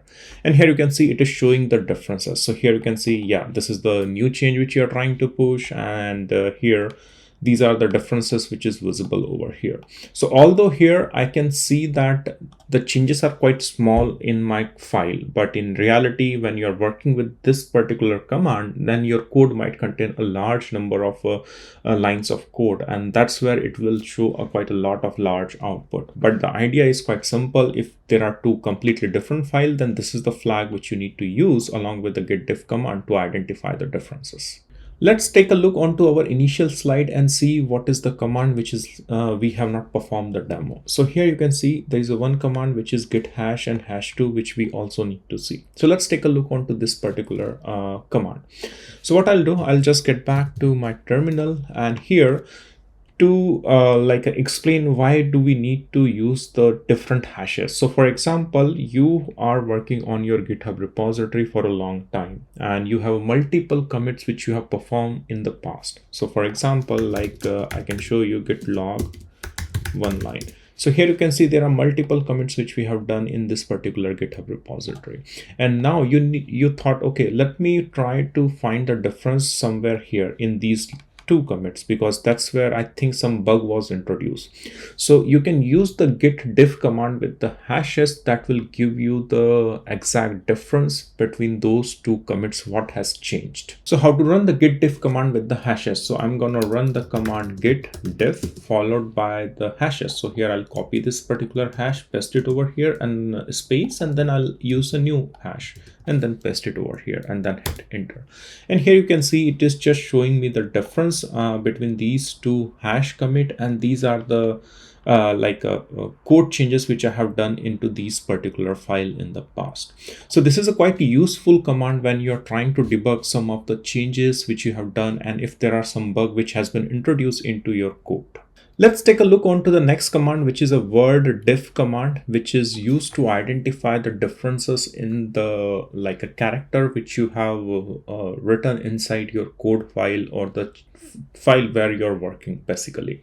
So it can really highlight you the changes which you have done character by character or word by word. So let me show you how we can use this particular command. Okay, so I'll go back to my Visual Studio code and let's open, for example, this particular file. This is a new feature. Okay, so here I will try to add a feature, let's say for example 2 over here. So I just added these two characters inside this particular file. So how we can identify what character change which you have done in that particular file. So with the help of this particular command, which we can identify these changes. So let's get back to our terminal and I'll clear the screen and then run the command git diff with the flag word diff and hit enter. And here you can see that it is clearly identifying. So if I show you that here, this was our original keyword or original word, and then later on we have modified and added this particular thing, which is like a 2. So it is clearly identifying that, okay, these are the differences which you have created with your change. So this git diff word diff command is really useful when you need to trace the character by character or word by word differences in your files. And the last command which I would like to show you in the Git Diff is the state command, which is quite handy. It will just give you the overall status of your GitHub repository, where the differences lies, and it is just a general overview on the different status between your remote repository and the local changes which you are doing. So let me show you how you can run this particular command. So I'll clear the screen, and the command is quite simple. So git diff and followed by the state. Sorry, I just made a typo over here. Let me check the command. So it's a simple state command. So I'll just get back, clear the screen, and the command is simple. So here you can see it will just give you an overall summary of what are the changes which you're trying to do. So here you can see, yes, I have modified the feature 1, I have modified the feature 2. So yes, 2 file has been changed, and those we are trying to push it inside our GitHub repository. So that's a normal command which you can run any point of a time when you want to see the overall status of your Git diff in your current working repository. In this chapter, we are going to take a look onto the command git log. And this command is really useful when you're working on a large project where multiple number of developers are working on that particular project and daily committing a lot of code changes along with a lots of commit messages which is pushed into your GitHub repository. Git log command offers you the various flags, for example, one line, decorate, filter by author name, filter with the date. So these are very useful flags when you have thousands of commit existing in your GitHub repository and you want to filter based on certain kind of a parameter. So that's where this git logs comes into handy. So here onto the screen, you can see these are the git log commands which we are going to see into this particular demo. So let's jump onto terminal and start addressing all of these git log commands onto our terminal. Let's start with the very simple command, which is git log command, and see what it shows to us when you execute that particular command. So the command I'm going to run is git log, and as soon as you enter the git log command, then you can start seeing all of your commit message along with the author, date, and what is the commit message which has been pushed as a part of a change or a new feature a developer is developing. So here you can see all of these commit messages which is present inside my GitHub branch. So it is quite good. It is quite handy, and I can see the commit hash which you can see over here, author, date, and the message, which is good. But still it is quite good in terms of description, but I cannot go through all of these commit messages manually one by scrolling through my terminal. So I just need to supply more efficient filtering or the flags so that these git commit messages are quite concise and I'm quite fast in searching the required message which I was looking for. So this is the one of the most basic command which you can use to search or go through your git log. Next, I'm going to show you how you can improvise this particular git log command with a certain flags. The first improvisation which we are going to see is we are going to supply the git log one line command. You might have seen in the previous chapter, I have been using this particular flag quite a lot because I feel this flag is quite handy when it comes to searching the log. So let me jump onto the screen and I'll show you what is the difference between the git log and git log one line command. So let's run the command git log. After that, you can specify one line. And here you can see all of the commit messages are visible in single line. So that's why this flag is one line over here. And instead of that, if I run a simple git log command, then this will be quite cumbersome. So here you can see there is quite a lot of details and I need to scroll through my window to view the previous logs. So you can supply this git log one line command and it will give you a very concise and quick look onto your git commit history. The next command which we are going to take a look is the git log one line with the decorate command. And this command is just an add-on on top of one line. So if I go back and if I run the command git log one line along with the decorate flag, then it will give you a little bit more colors on the output, which is more decorated for your current branch. So here you can see this is the branch which I have created in the past. This is also one of my branch which has been created in the past. These are my current branches which is present into my GitHub repository, and these are the commit messages. So it is more on to the look and feel of how your git log messages are looking. So that's where you can use the decorate command along with the one line. Let's talk about the new flag, which is a state flag. So this particular flag, which you can use with the git log command to identify how many files you have added and deleted in your commit history. Let me show you onto terminal, then it will make more sense to you. So if I go back to my terminal and if I run the command git log after that state and hit enter, then here you will see the output. So here the output which you need to look for is the 2 plus, sorry. Let me show you once again. So this one, so this 2 plus plus, it is showing that in this particular commit messages, this particular commit, I have added 2 files, and here also I have added 1 file in the past. Here you can see this is a 1 more file which I have added in the past. So right now you're only seeing the added example, but in case if you have removed certain files, then it will show you the minus or a red color sign, which means you have deleted or removed some of your file from your GitHub repository. So that this particular git state file is really useful to identify what we have done or what other developer has done into that particular commit, how many files he has added, how many files he has removed. And similarly, if you go further down, then it will show you all the previous commit history from your GitHub repository where you have added and removed the files. Along with the state flag, there is also one more flag which you can pass along with the git command. So here you can pass git log followed with the dash and the p. So this is also one more command which you can use to filter out your log, and it will show you the actual changes which you have done inside your file. So for example, if I execute this one, then it is going to show me, look, that how many files I have modified. So here you can see I have modified the feature 2.txt, and what change I have done it inside that particular file, it will also show me. So these are the changes which I have done, which you can see over here, which are in green color, which means these are the number of lines of code or number of line of text which I have added into this particular feature.2.txt. So yeah, these are the flags which you can pass to identify the difference. So previously we have seen the state flag, which only shows you the number of files which you have added, and the P flag, it will show you the actual change which you have done inside your commit. The next command which we are going to take a look is the graph command. It is a really good representation or a visual representation of your branch structure or the hierarchy, as well as along with your commit messages. And also we are going to see how we can add the one line and the decorate flag along with the graph flag inside our git log command. So let's jump to our terminal and see this particular command. And here you can see this is my terminal. So first of all, let's try to run the command git log followed with the graph. And here you can see these are the simple commit messages which are visible. But if you scroll down further, then if I have created any branch in the past, then it will show you in the like a graphical structure or graph, or maybe in a tree structure. So here you can see this is the like a branch which I have created in the past. So this is the like a colorful denotion that here this is the branch which was running the main branch, and then here I have created this particular branch, and later on I have merged this particular branch over here. So this is the one of the most useful command which you can also use to see the visual way how the merging and the structure of your various branch look like inside your GitHub repository.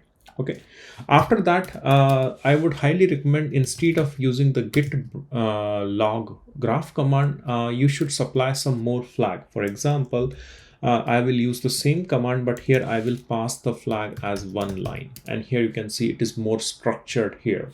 So here you can see this is the branch which I have created, which got merged over here. And after that, I was working on to the same branch till now. And this is also one more branch in the past. Okay, so this is how you can filter out these particular changes onto your git log command. And also, even after that, you can also pass one more flag, which is decorate, which will give you a more precise or more intuitive way of looking at your git log and git branches structure.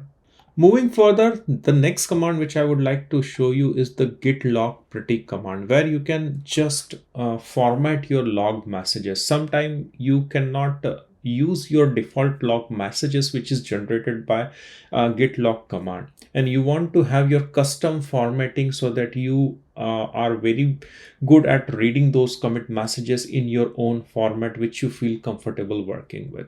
So that's where you can use the git pretty format command, which will produce a git log message in a really nice way for you. Okay, so let me show you an example onto the terminal how we can format our log messages. Before formatting our messages, let's take a look on without formatting our messages. So I will run the command git log one line, and here you can see where I have not formatted any of the messages.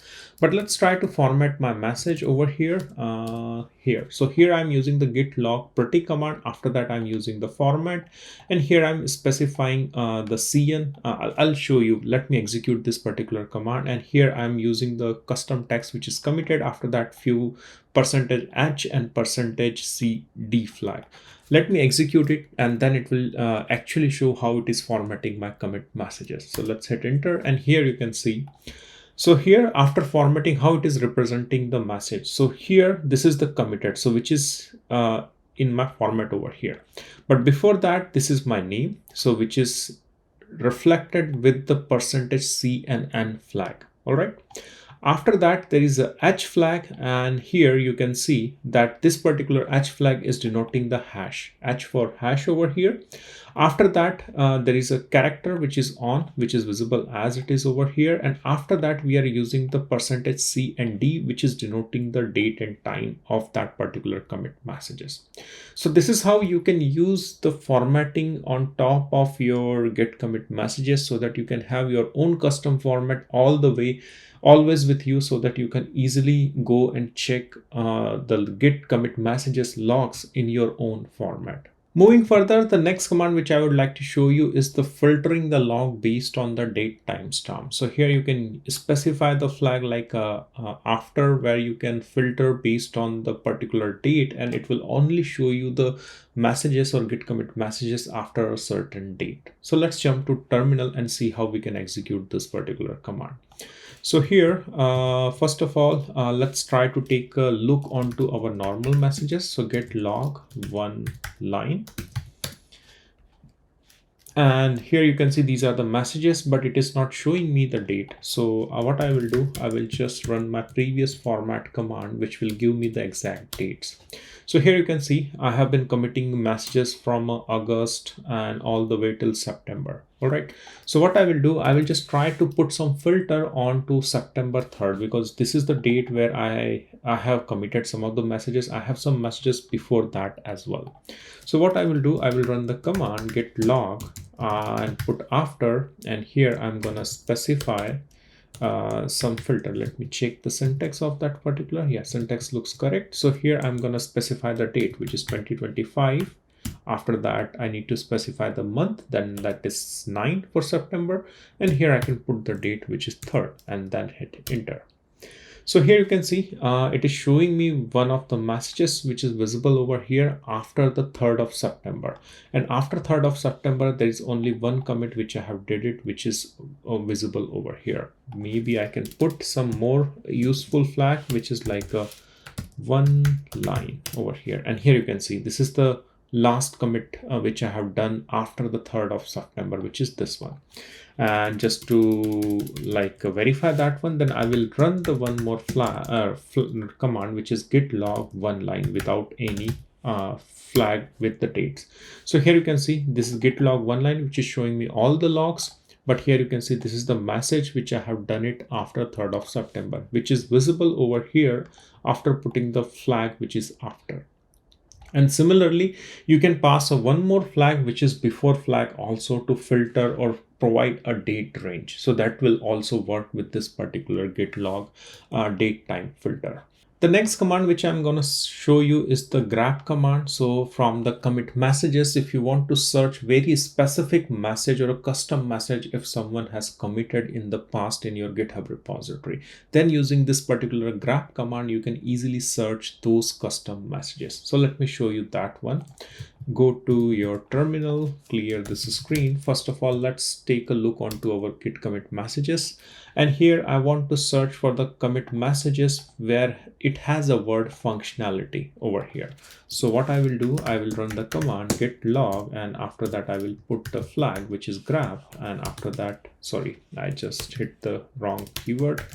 Let me run the command once again, and here I'm gonna run the command grab, and here I'm gonna enter the keyword, which is functionality.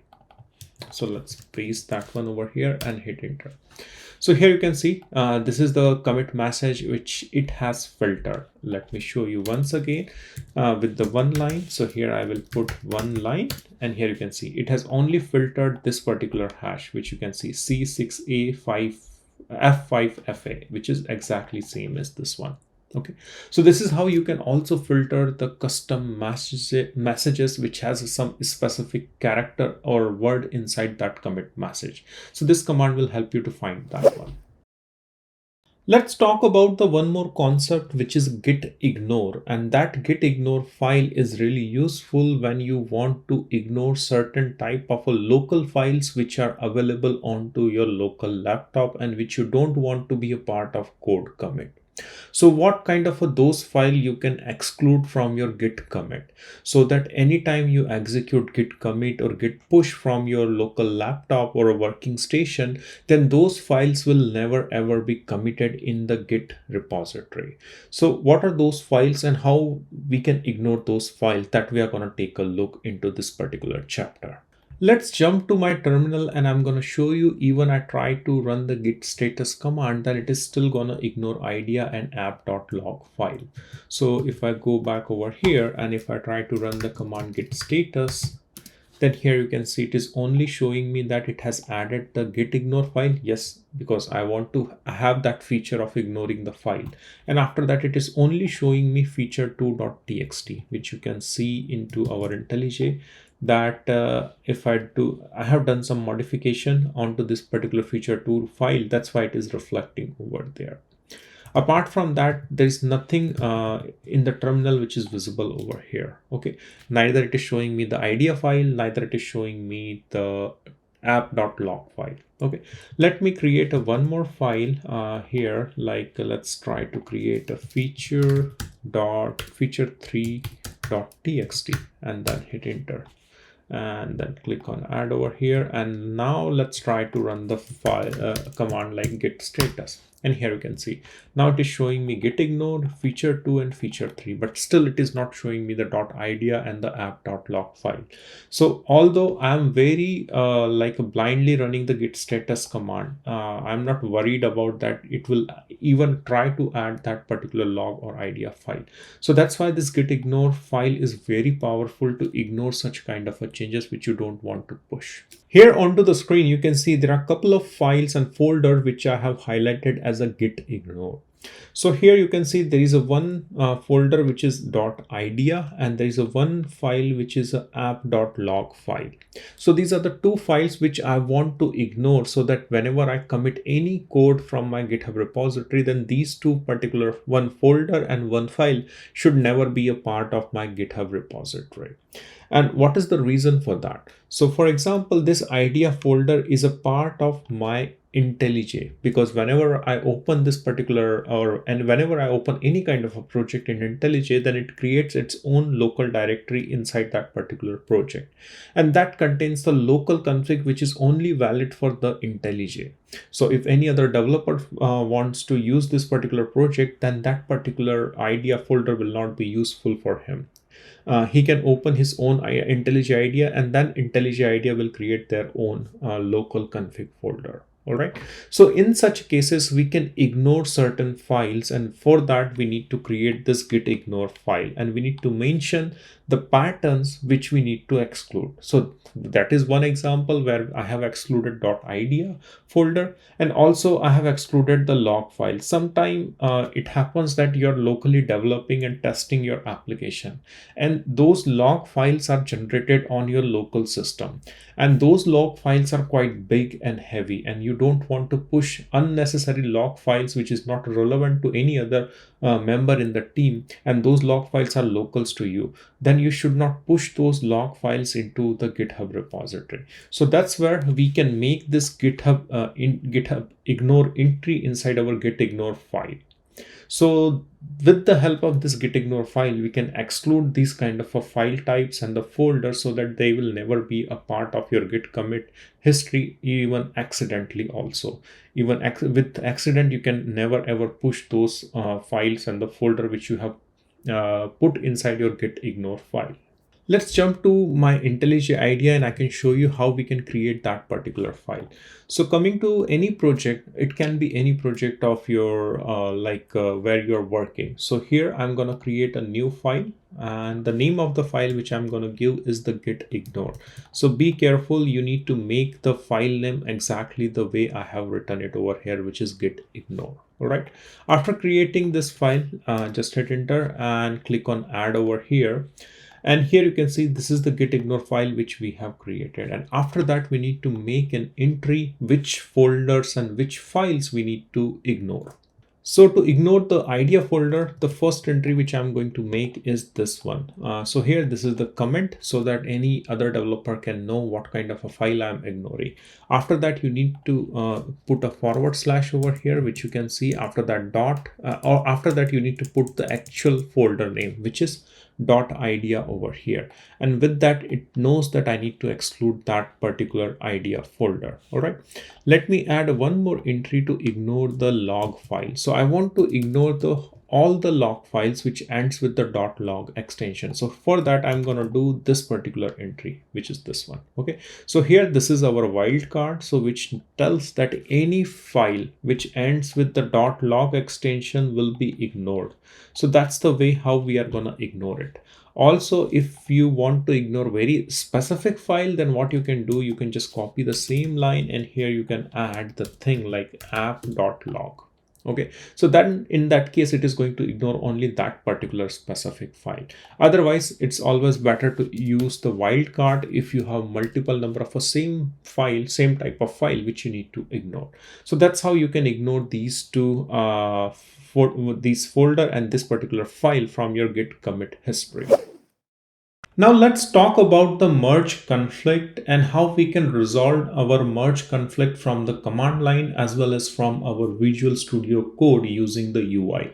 One more thing, the merge conflict is the most confusing topic when you are working in a large team where multiple number of developers are working on a single code repository with a multiple feature branch.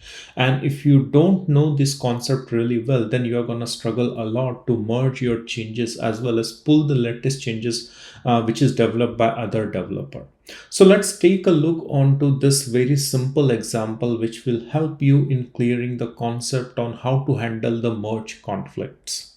Consider a scenario where you are having two developers, the first developer which is working on an update version branch and the another developer who is working on the emergency patch into our hotfix branch. So this developer one who is working on the update version branch, he has to update this particular config file with the version 2.0. That's the task or which he has been assigned to work on this particular feature, which is to update the version. But another developer who is also working and realized there is a bug and he need to fix that bug using the version 1.1. So he's going to update this config.txt file with the version 1.1. All right. And all of these two developers are taking the branch from this particular main branch. So from here, they have taken the copy of the code in these two branches, and then they started to work. So again, I'm repeating. So this particular developer, he is trying to upgrade to version 2.0.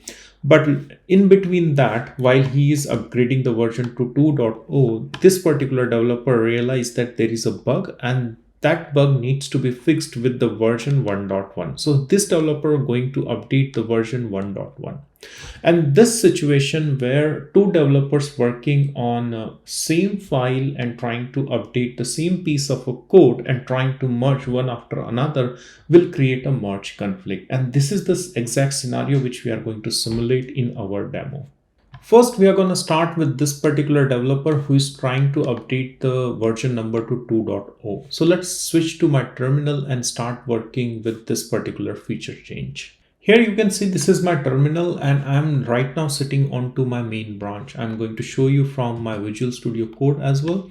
So here you can see this is my code repository, and here in this particular one there is a config.txt file and the current version is 1.0. And as I have already told you that we are going to work on this particular branch where we are going to update the version to 2.0. So first of all, we need to create this particular branch as well as we need to update the version to 2.0. To do that, what we are going to do, I'm just going to go back to my terminal, and here I'm just going to update first of all, let's create the branch over here. So I'll clear the screen, and here I'm just going to create a branch. So this is the command which I'm going to use, which is checkout B for branch, and this is the feature for upgrade version, and then hit enter. After that, we are going to update the file. So to update the file, I'm going to use the command which is echo version 2.0 config.txt. It is simply updating the text inside this config.txt file and nothing more. Hit enter, then again verify that it has been updated. So here you can see the version has been upgraded to 2.0, and I'm working onto this particular branch over here. Okay, after that I'm just going to add this particular change, and after that I'm going to commit this particular message, or commit this particular change with the message. So here hit enter, and here you can see we are able to push the commit the change using this particular branch.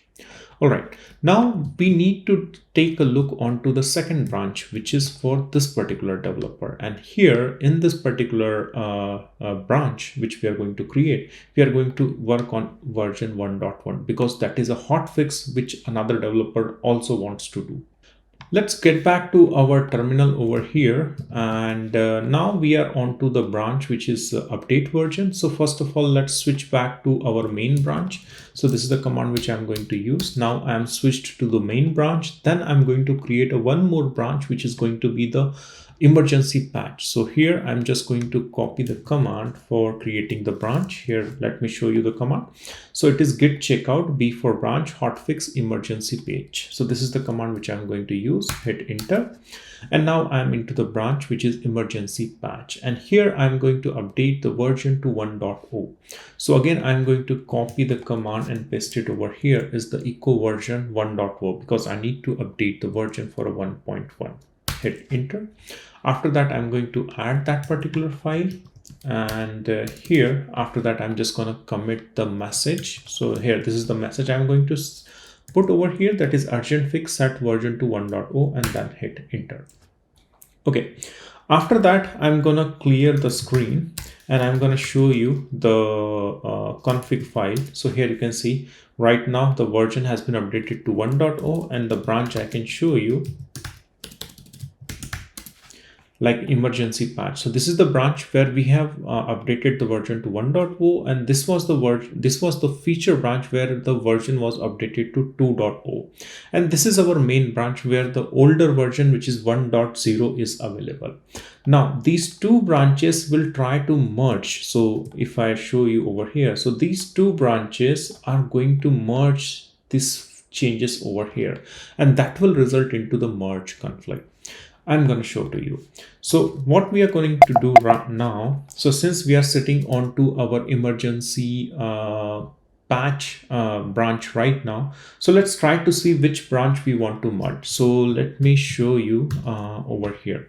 Okay, so here what we are going to do, so this is our main branch, and we have a version 2.0 and we have a version 1.0. But later we decided, but this particular developer has decided to merge this change first. So this developer went ahead and he is trying to merge this particular change. All right. So if this developer is going to merge this particular change, then we are not going to receive any conflict because this is the version 1.0 we are having over here, and this developer is putting a 2.0. So that is obviously normal. Okay, so let's try to merge this one first and see when we are going to receive the next conflict. So to merge this particular one, I'm going to first of all create this particular command, which is git merge, and after that we need to supply the branch from where we need to merge. But before that, we also need to do one more thing, which I forget to tell you. First of all, let's check in which branch we are right now. So here, let's check. So right now we are into hotfix branch. So to perform the merge, like here, let me open once again. So to perform the merge, for example, if we want to merge this one over here, then we need to sit onto this particular branch. We cannot be here and we can do the merge from here. All right. So we need to be present onto the main branch first, and then we can perform this merge action. So let's get back to our terminal. And first of all, what we need to do, we just need to check out the main branch. So let's check out main branch first. Clear the screen, check the branch, and right now we are onto the main branch. And now we decided to merge this particular branch to this particular main branch. Okay, so do that. What we need to do, we just need to run the command git. Sorry, I'm gonna run the command here. So the command which I need to run is git merge, and after that we need to put this particular feature branch, because we are already sitting on the main branch. So we just need to specify this one and hit enter. And here you can see the merge is successful. If I can show you, then config, then you can see the code has been changed. Now it has been upgraded to 2.0. Okay, fine. Now when the merge conflict will happen, so here, now this particular piece of code has been merged over here, but at the same time, this particular developer is also trying to merge this particular one change over here. Okay, so let me show you that now. So now what will happen? This particular branch, hotfix branch, is going to be merged into main branch. Okay, so again, I am onto the main branch, so I'm going to run the command git merge, and then here I am going to copy this particular branch and then hit enter. And here you can see conflict. We are receiving the conflict in our merge because there are two developers trying to modify the same line of code, which is version, which I can show you. Let me show you over here. So here, if I try to put config, and here you can see.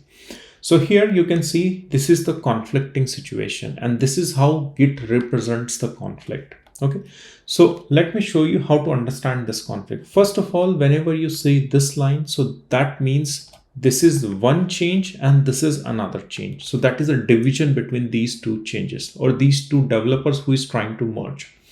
Now, which version is correct, that you need to identify. It depends upon your project and your debugging. For example, you assume that no, only the version 2.0 is correct. 1.1 is not correct and it should not be a part of main branch. Then what you need to do, you just need to resolve this merge conflict. And how you are going to resolve this merge conflict? So for that, you need to run the command vi, and again go into config.txt, and here we need to delete the lines. So we are accepting the 2.0. So let's delete the head, then delete this one, delete this one, delete this one. Okay, and then after that, escape, and then put W and Q to save the file and hit enter. Now, after you have resolved the conflict from the terminal by going into that config.txt file and removing those conflicts, then what you can do, I'll clear the screen over here, then you can run the command git status. And after that, you can see there are no more conflict over here. And then after that, you can run the command git add config.txt. And after that, you can issue the message like a git commit m, and then you can say like a feature and resolving the conflict. And this should resolve your conflict. And this is how you can resolve your conflict from the terminal. The next thing which we are going to see, how we can resolve the conflict from the Visual Studio Code from the UI, and from the UI, it is very simple. Here you can see this is my Visual Studio Code, and here I have simulated exactly the same scenario where two developer is trying to update the config.txt and they eventually end up into the situation of a conflict. where one developer is trying to update to 1.1 and another one is trying to update to 2.0 inside our config.txt file. Then how to resolve this conflict from the UI from the Visual Studio Code. So as soon as this conflict occurs into your Visual Studio Code, then this kind of a window appears, and in this window you will find the option to resolve merge conflict from the UI. And to resolve this, it is very simple. You just need to click onto the resolve merge conflict editor at the bottom. Click on this one, and here it will show you the difference. So here at the bottom you will see the main file which is available with the main branch, and here you will see the branch, the feature branches and the hotfix branches, which two developers are trying to work on and trying to merge at the same time. So here you can visually verify, and based on your project situation you can accept the changes, which one you want to accept, because you cannot accept both the changes, but you need to accept only one changes because the two developers are trying to modify the same piece of code. So here I'm thinking that 2.0 is the correct version for my project. Then here you will find an option, that this accept option, so that you can click and accept that particular change. So let me show you. So here you just need to click on accept, and after that you will see that at the bottom the file has been changed to 2.0, and after that you can click on complete merge by clicking over here, and here you can see our merge conflict has been resolved. And here on the left hand side you just need to click on continue so that it can continue resolving if there are any more merge conflict happening in your branch. So let's click on continue over here. And here you can see all of our merge conflict has been resolved, and we can verify our config.txt. It has been upgraded to 2.0. So this is how you can resolve your merge conflict from the Visual Studio Code.